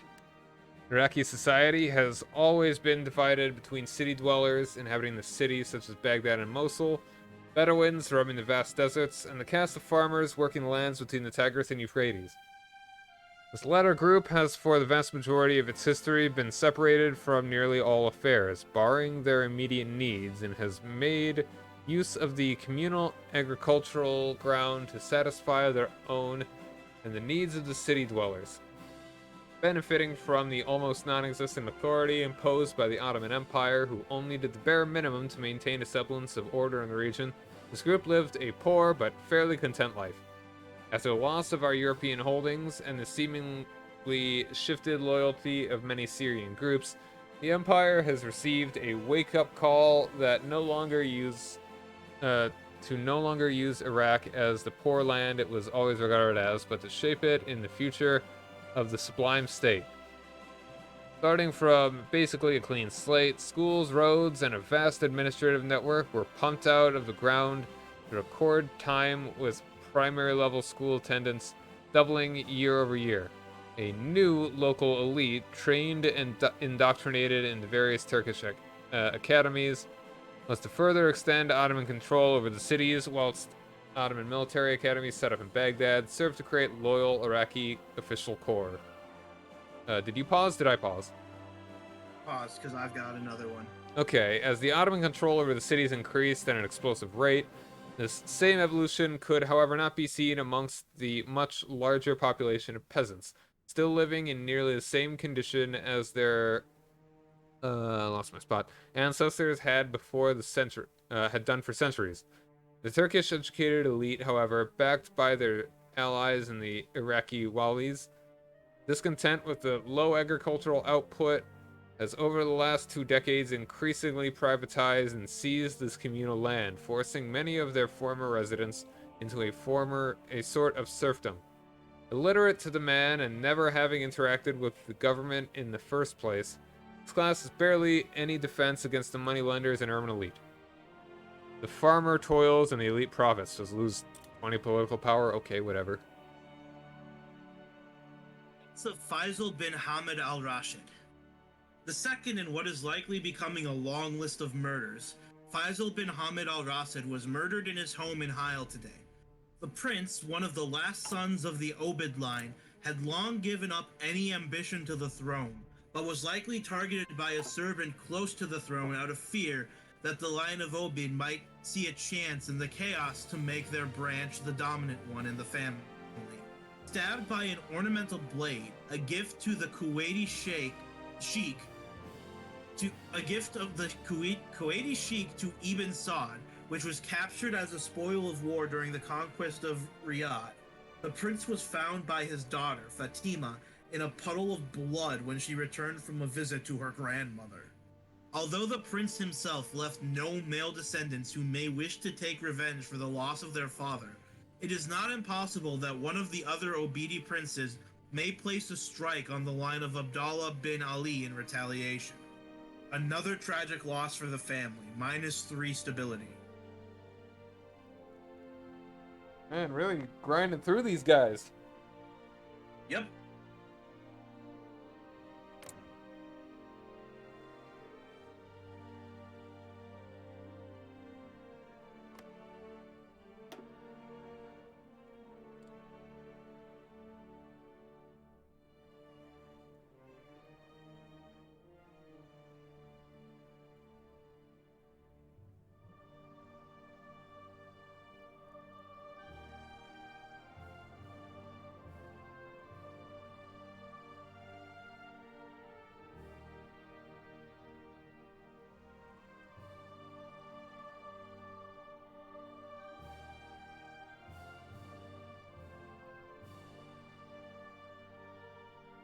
Why you should always bridle your fratricide.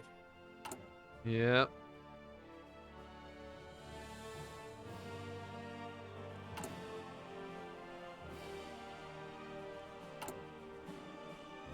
Probably could do this without all of this, but it's much more fun with the fratricide. Duh.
Third, China.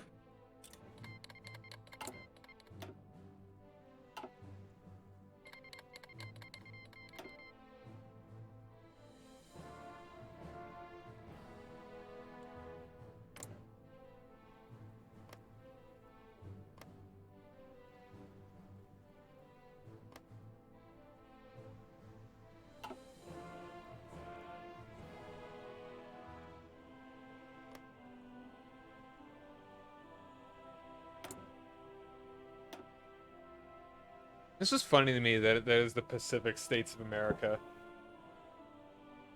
It's Yeah, like they're so Pacific. Like, it'd just be kind of funny to me if they actually conquered all of America and then just didn't change the name back. You know? Pacific states are generally surprisingly powerful. Yeah. Canada tends to back them often, too.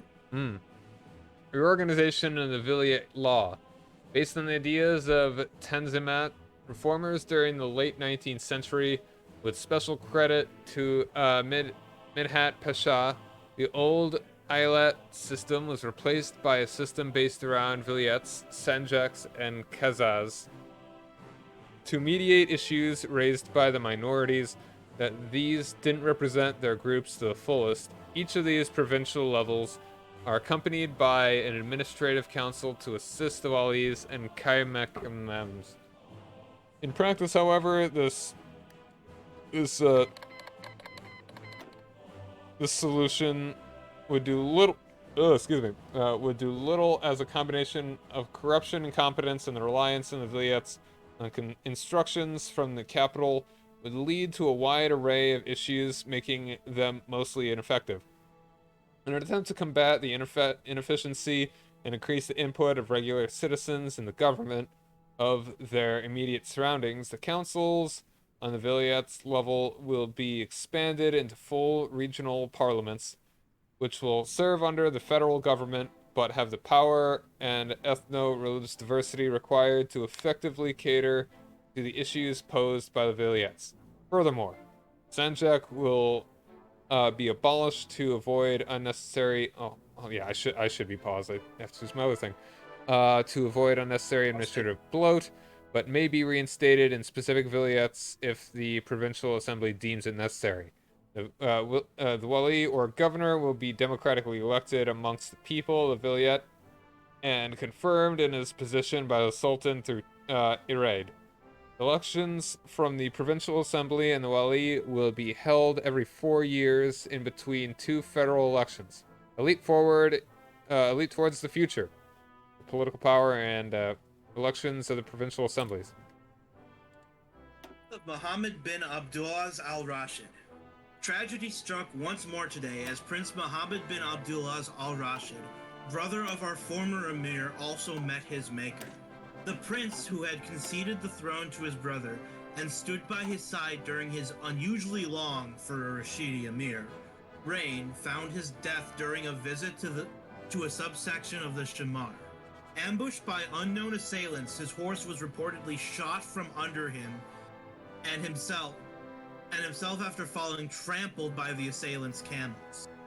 A group of Shamari tribesmen found his body in the dunes early this morning, stripped naked and hideously deformed by the hooves of camels. Likely the first real high-profile victim, as Muhammad could be seen as a rival threat to the new emir. Many are starting to wonder whether the emir himself will be a victim of the next attack. This is starting to get dangerous. -3 stability.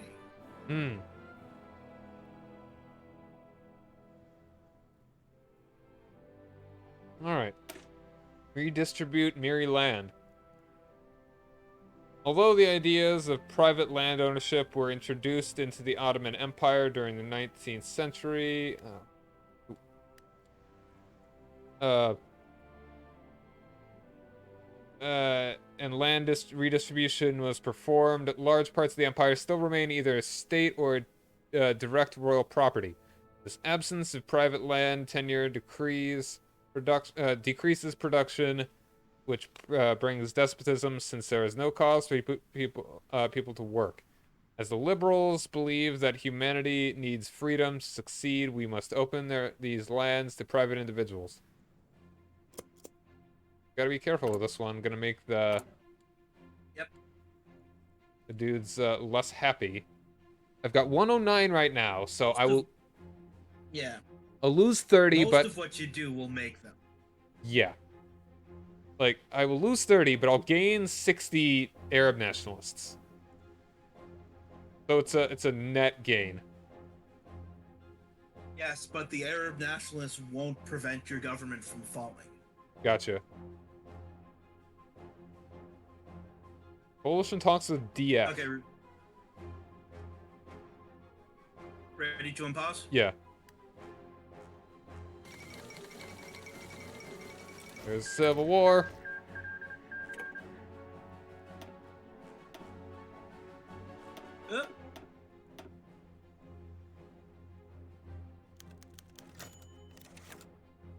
Baghdadi students protest difficult math questions. A couple schools in the city of Baghdad have bounded together in Liberia. Liberia, no! That's unusual. I guess so. I've actually never seen them do that, so. Huh. Alright, jeez. Alright, hold on.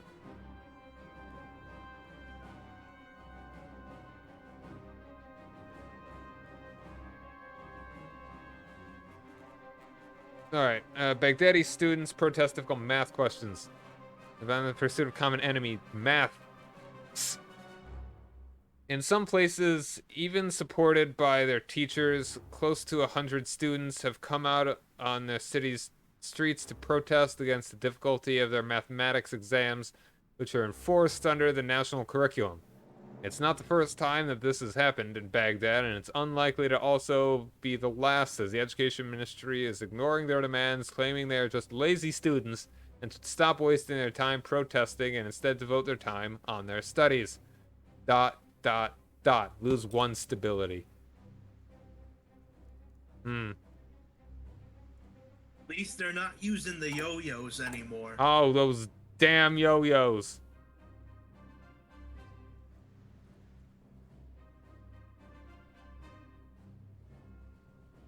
So, the DF of the Kazim Karabakir, is that the are those conservatives?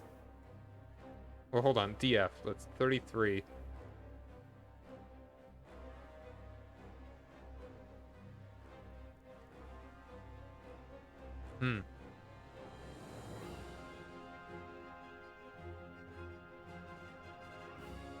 Like, I want to do women's suffrage, but I think I'll lose all the conservatives if I do this at this time. There you have the challenge. Yeah. So what is DF?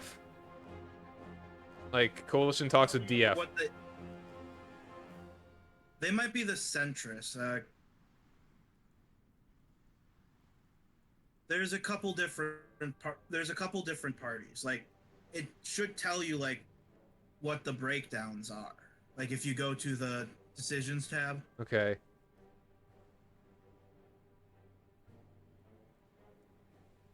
I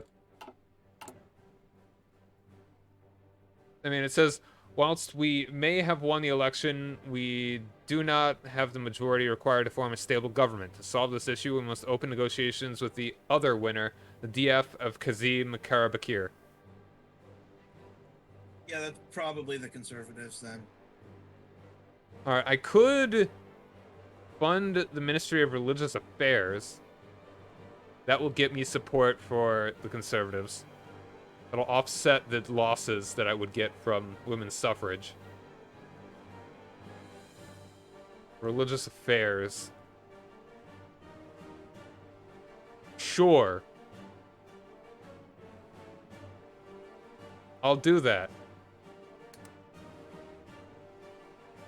Like, is it if I hit 0 at any point? Oh, wait, no, it immediately went up to 30. At any points. Okay, yeah, the conservative support immediately rose. So we're fine if I give suffrage to women. Elections for the Probably. provincial assembly. Whilst the old administrative councils for the vilayets already held elections, many are in disagreement with the rules imposed on possible candidates. Only males 30 years of age or older who paid a sum of 150 piastres in direct yearly taxes and who spoke the Ottomanish language were to be considered for a position, and it had to be selected by an electoral commission. So, like, 3 guys. This commission was made up of the Qaza Muduriu and the Qadi, the Mufti, the Imam, Qaza scribes, and religious leaders of non-Muslim residents. These would present a list of candidates to the next administrative level, which would remove 1/3 of the candidates before moving it further up to the next administrative level, which would again remove 1/3. Final list would then be used to select council members who would serve the wali for 2 years before new elections were to be held. The new system would open elections up to all Ottoman males aged 18 and above, with the age of candidacy at 30. Elected members would then directly serve on the provincial assembly. Some of the more progressive parliament members, however, are requesting that we extend the same rights to women, receiving great opposition from the conservatives who see this as an affront to the caliph and by extension all of Islam, supported for once in this by their Christian counterparts.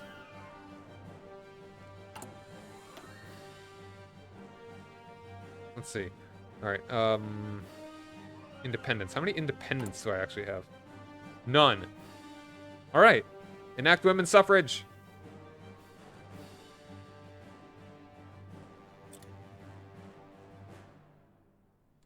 Alright.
Oh, well, it doesn't look like MacArthur is doing well at the moment.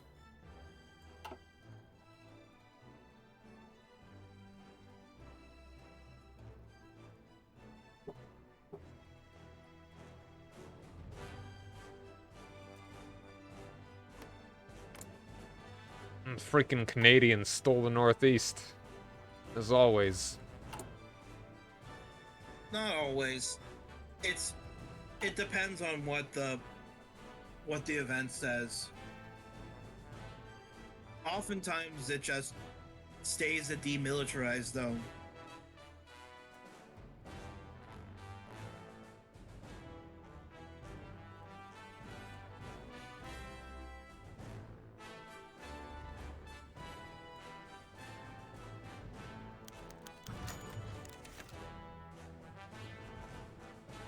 Barzani insurrection in Iraqi Kurdistan. Barzani tribe is fighting back against Paraguay.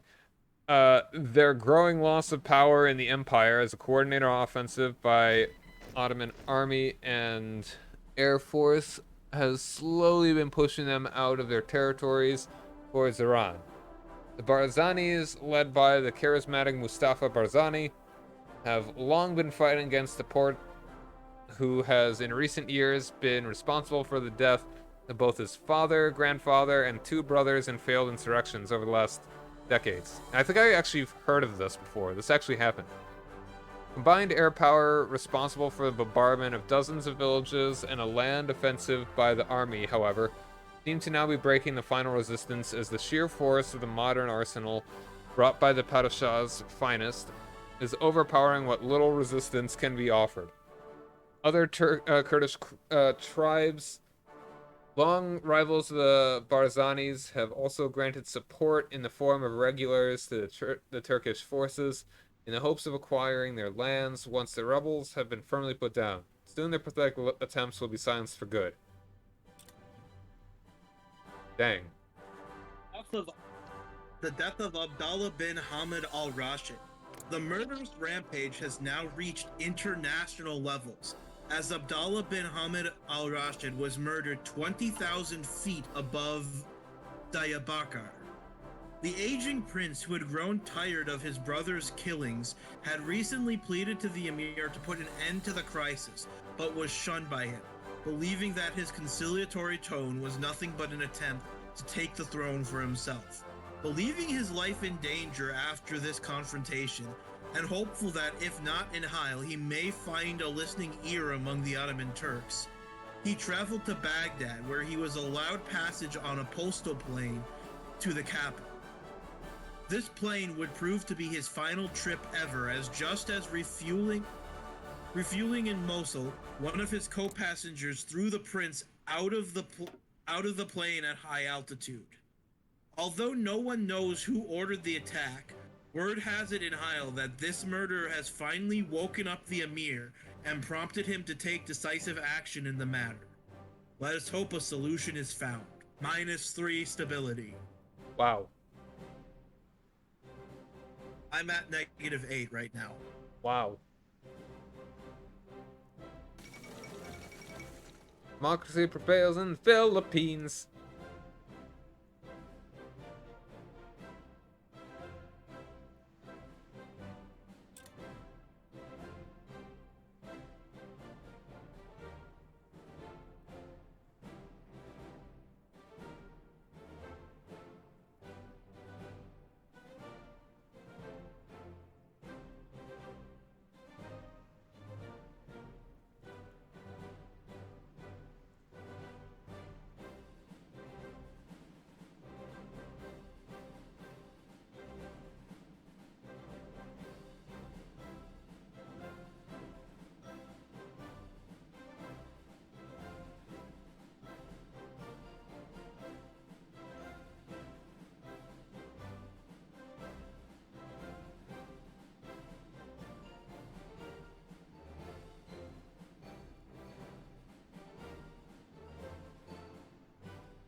Vietnam doesn't have a unique focus tree. That's kind of disappointing. Yeah. Famine in Tripolitania. Always left to the mercy of rain, Tripolitania has suffered from an especially bad year, which has caused havoc to the harvests. The steady population growth the last 2 decades has only exacerbated the situation, as relief from Greater Syria and Anatolia is unable to fully cope with the crisis. Reports that Cyrenaica and Fezzan indicate that the issue is less severe there, as the Green Mountains seems to have been mostly spared, with agricultural exports of the nation its main source of revenue now almost entirely gone. The government of Tripolitania has requested a decrease in taxes and further assistance from the Ottoman Center. It is our duty to help.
I want to see what happens when the fund the Ministry of Religious Affairs thing goes away. Does that mean I can just do it again, or does the benefit disappear somehow?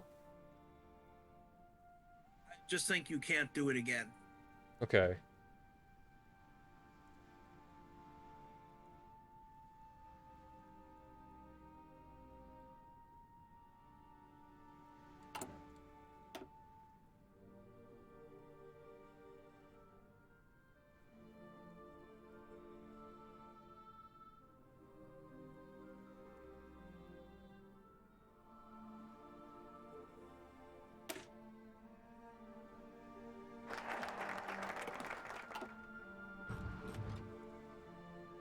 From the Ottoman Gendarmerie.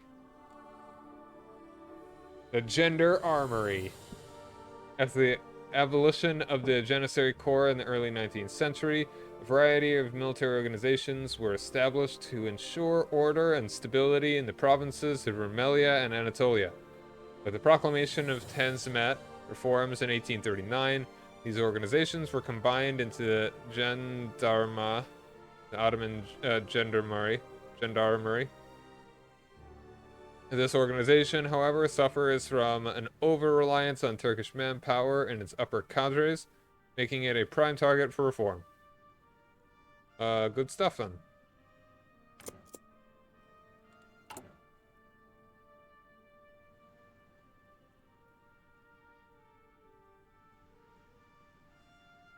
So keep in mind, like the economic branch has stuff that changes alliances with deputies too. Okay. I gotcha. I didn't see it immediately, so... Alright, that one lowers it. Lowers conservatives. That one lowers conservatives. Yeah, so you're probably going to want to avoid a bunch of those for a while. Yeah.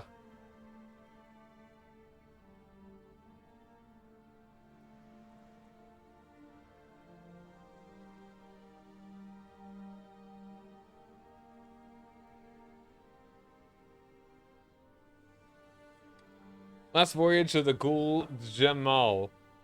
Built in 1874 by Harland and Wolff in Belfast. The originally nicknamed Germanic is one of the best-known ships in the Ottoman Empire, starting her journey under the Ottoman flag in 1910. She provided postal services to the Black Sea region until the start of hostilities in 1915.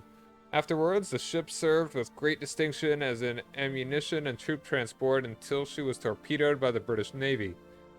She is, however, best known for her operations in the Aegean after the fall of Greece in the repatriation of many Turks to the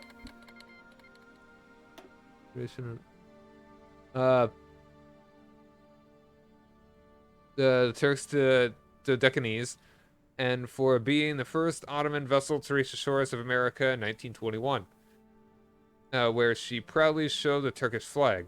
Despite her admirable feats, however, the ship has started to show its age, and after 53 years of service, she is now embarked on her final voyage to Toronto, where she will be scrapped. We are grateful for her service.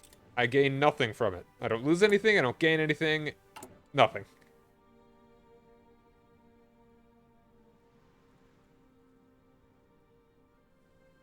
Yeah, I think it was temporary.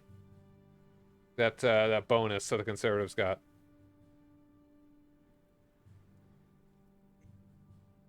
Weird.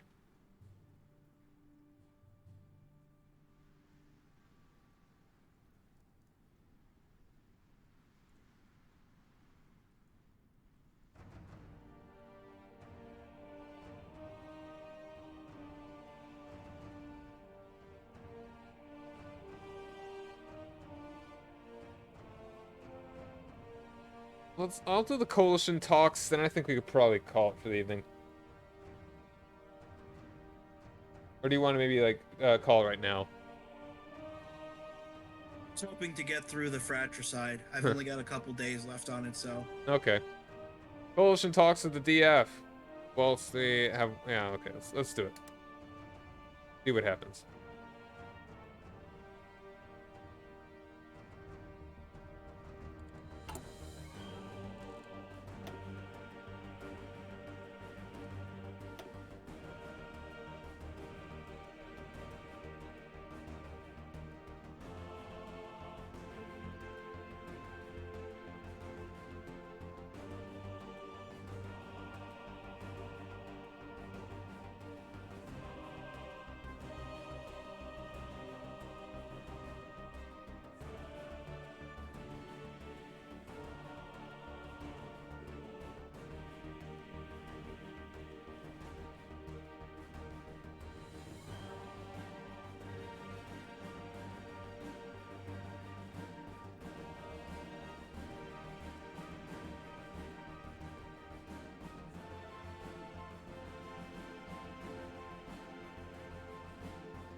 Of Faisal bin Saud al-Rashid.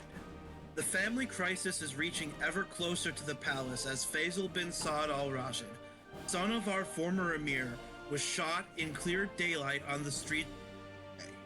The young man who was forced to watch on idly as his father was murdered not so long ago seems to now have also met the same fate after rumors popped up that he was in talks with the Abda and Saya tribes. The palace, likely behind the successful attack on the prince's life, seems to have preempted a possible coup and ordered the assassination of the last sons of Saud.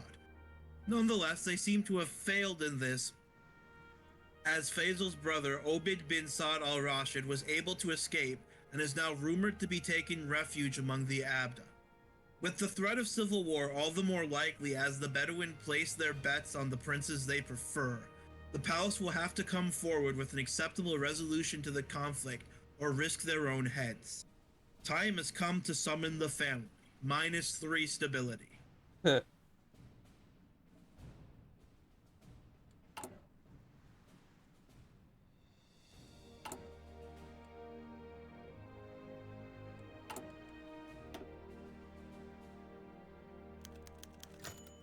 The Iraqi question.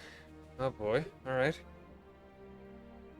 The Vilayets of Iraq, Mosul, Baghdad, and Basra have long proven difficult to govern effectively as due to the limited authority of the Walis, relying far too much on the direct orders. Oh, it doesn't need to be unpaused, I don't think. It doesn't need to be paused. Limited authority, relying far too much. Belgrade Pact. Whatever. Hopefully that'll be. Pay attention to that. I do or don't. Oh, that was Greece that joined that. You do because. Are they gonna try and kill me? So when the Fourth Balkan War starts, you'll have an opportunity to declare a war on Bulgaria to get some land. Don't say.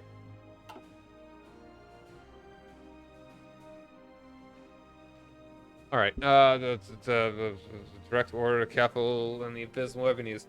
Solve part of these issues and establish a stronger rule over the border provinces throughout the 19th century. Multiple requests for the merger of the Vilayets into a larger Iraqi unit were refused time upon time to avoid creating a power block that could threaten the central government. In 1926, however, with the collapse of the British Empire and the re-annexation of Basra and Kuwait, the Vilayets of Basra and Baghdad would be united and placed under the discretion of a single wali. Under Yassin al-Hashimi in 1928, the Mosul wali will furthermore be placed under the command of his Baghdadi colleague, with the Suleimanian region inhabited by Sunni Kurds. Don't use the parentheses there, just use commas, please. Separated. With most of Iraq as such brought under a central command structure, many question what is supposed to happen to it now that the Vilayet law has been revised. Some argue that it should remain a singular block to provide a stable frontier against the Persians, whilst others believe it Romania.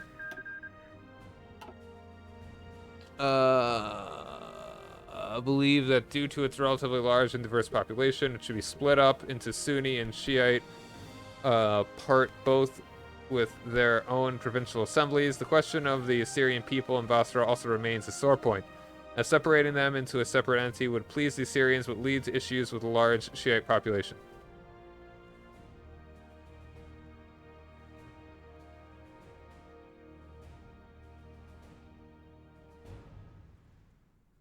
I don't think I'm going to need Arab nationalists. I feel like the Arab nationalists are going to be easy to appease. This Belgrade Pact. Ancestral lands, you say? Well, I killed your ancestors, so it's mine. Can't take it from me. So you might want to get some people on that border. Yeah, I can't do it while this pop-up is here, so I've been waiting for that. Okay, but I think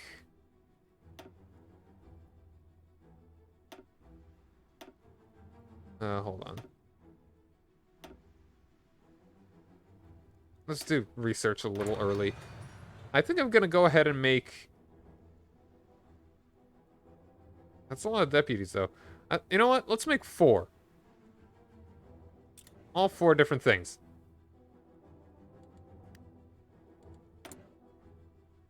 Yeah, alright. Let's get an army on that border.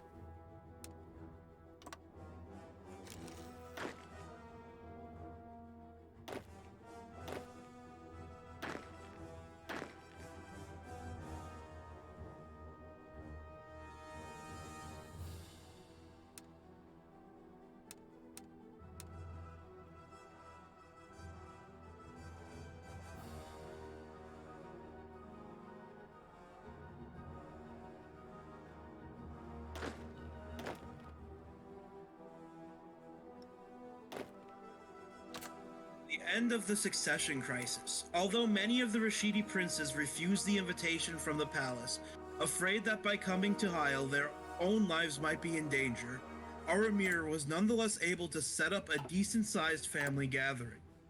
After an exchange of pleasantries, including a most humorous story about a camel about the camel of Abdullah's servants. Conversation quickly moved on to the fratricide that has been plaguing Jabal Shamar these last few months. The catastrophic loss of life, including the deaths of 5 Rashidi princes and the former emir, have bled the family dry and seriously stifled its ability to effectively govern its new state as governors. Commanders and other representatives are picked off one by one. To put an end to this and to ensure the prestige of Heil remains intact, the family has for the first time in history agreed upon an official line of succession. Our current emir, although having taken the throne in an illegitimate way, will be recognized by the entire family as the ruling head, and his firstborn son will be recognized as his official heir, thereby bypassing the system of seniority, which was officially still intact. To please the other princes, however, a royal council made up of solely family members is to be set up, and this council will also serve as regents, should our current emir perish before his son is of age. Although not all princes were overly thrilled with the new arrangement, Obaid bin Saad al-Rashid sending a very strongly worded letter comparing his emir's character to that of a pile of camel dung. Always An with overall camels. agreement was reached and a new, hopefully permanent armistice signed. The wisdom of our emir knows no bounds. Plus 20 stability. Wow.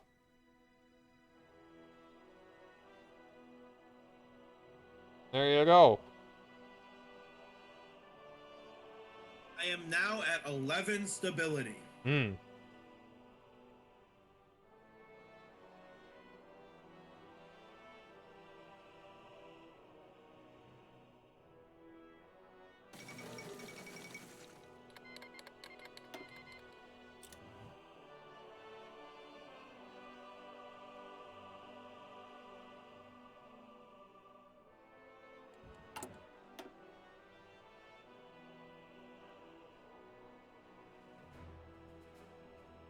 Hmm.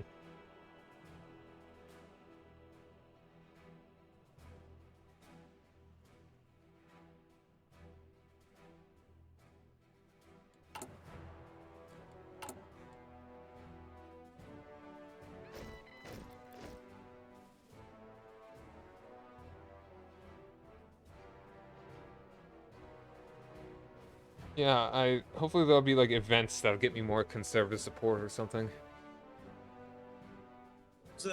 There's a state interaction. Oh, okay. Did not know that. They tell us so much about the lore, but then they don't.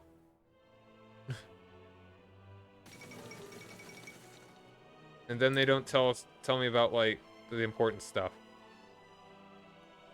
Nope. Oh, hey, New England exists. Look at that. State interaction. Where do I? Okay, so in the decisions tab. No, click on a state. Okay, just in a state. Okay. Yeah.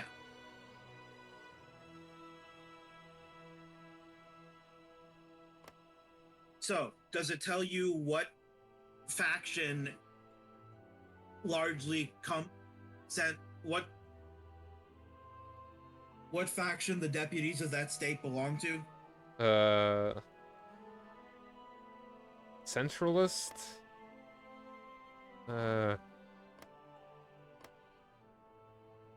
Autonomist? Like I'm looking, like where should I be looking when I'm clicking on provinces?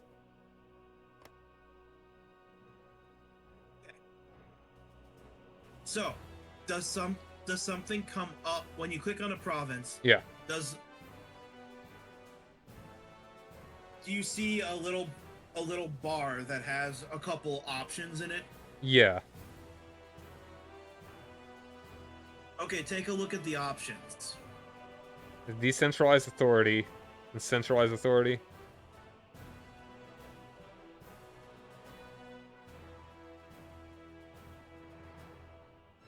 Decentralized authority, does that give you more deputy support? Mosul revolt risk will decrease. Mosul Ottoman authority will decrease. Okay, no, not the same thing.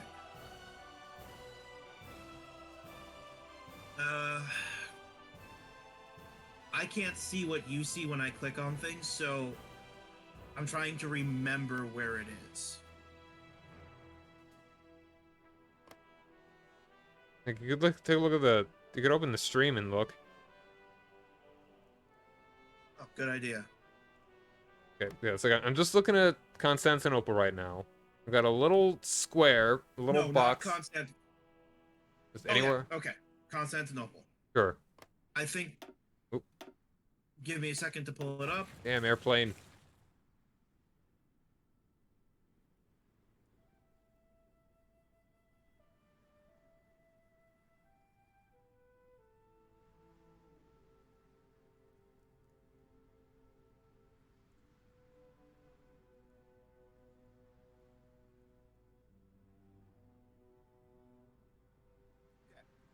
So do you see those?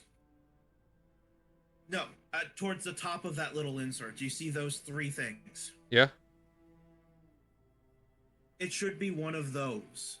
Okay, I got you. Turkish nationalist. Turkish nationalist.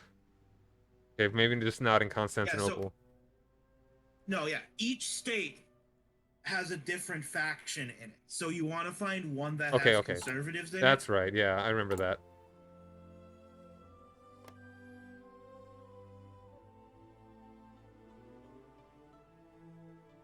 Now, keep in mind, so the way this essentially works is this is flat out corruption. Yeah. So, yeah, doing this is going to give you some debuffs. Yeah, but I see. You need to do it, yeah. Lower population. Gotcha. Alright, yeah. And like, there are some things in the military thing that'll give me a bunch of recruitable population. Pretty well. Or just like, just a bunch of things. Yeah, I'll be alright. I'm not too worried about my manpower at the moment. Like, if I can just kind of push through all this, it gets resolved, I believe. Yeah, and once we start getting closer to the war in the desert, then we're gonna need to pay attention to unrest a lot more. Yeah. Unrest has not been a problem so far. Like, it's been pretty low. No, but it starts picking up once that starts going. Okay. So basically, we're gonna want to focus on Iraq and Kurdistan. Alright. Alright, well, the future...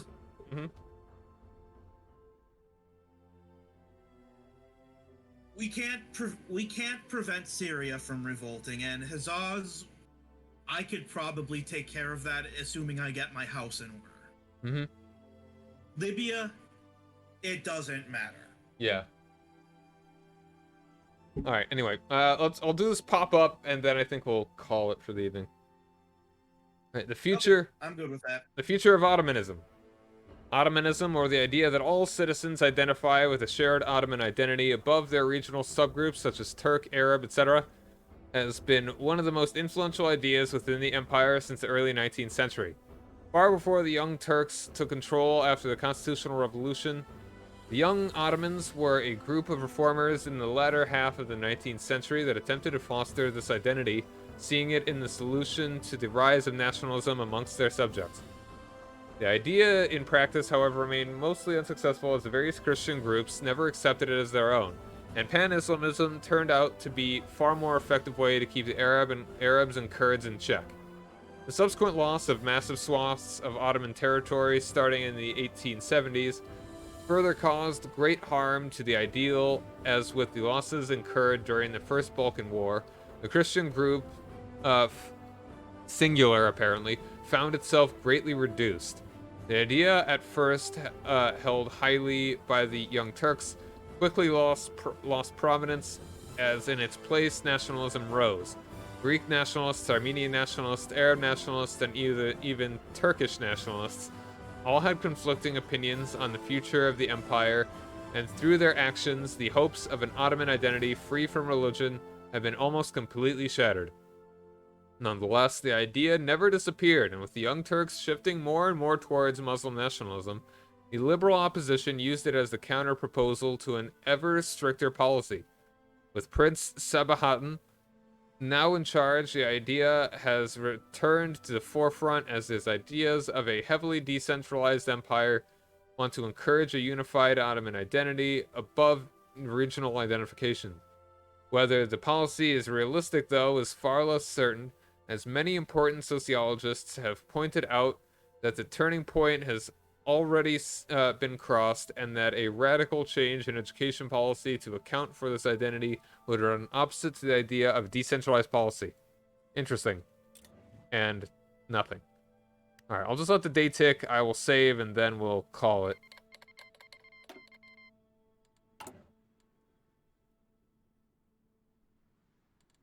Yo, I've got a war support. Look at that. One guy wants some war.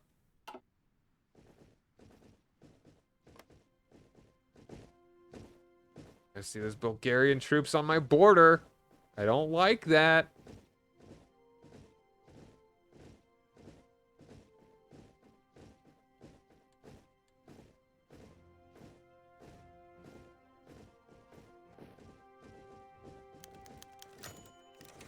Oh, speak the devil. Anti-Bulgarian rhetoric intensifies. Well, from another... Oh, yeah, speak the devil. Oh, no, Bulgaria gets it. As the Serbs mobilize their army and the Romanians position their armies on the other side of the Danube, anti-Bulgarian rhetoric has become widespread throughout the western Anatolia, with particular hotspots in eastern Thrace, where imams and populists are stirring the population up for war. Reminding the population of the humiliating defeat in the city at the end of the First Balkan War, and praising the heroic actions of the Ottoman army during the Second, they now call for the liberation of our Muslim brethren under a Bulgarian yoke. Small groups of citizens are already arming themselves in preparation of the coming war, as conscription centers are filling up with volunteers to fight for the conquest of Western Thrace. It seems that war is brewing whether we want it or not. Mobilize the army, gain 10% war support, and Bulgaria gets terrorist attacks in Western Thrace. Alright, so it sounds like now is a perfect time to change to... Okay, now, I still don't even have 15% war support. Alright, well, I'm going to, once again, day tick, save it.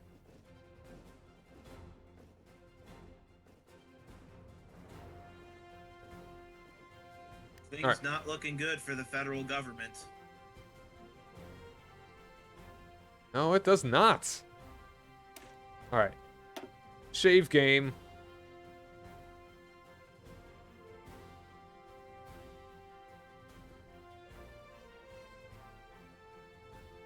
Beware the Ottoman. Alright. Oh yeah, that's fun. It's going alright. Yeah. So... thank you guys very much for joining me. Rock over London, rock on Chicago. I am Rock Omega, and have a nice day. Later.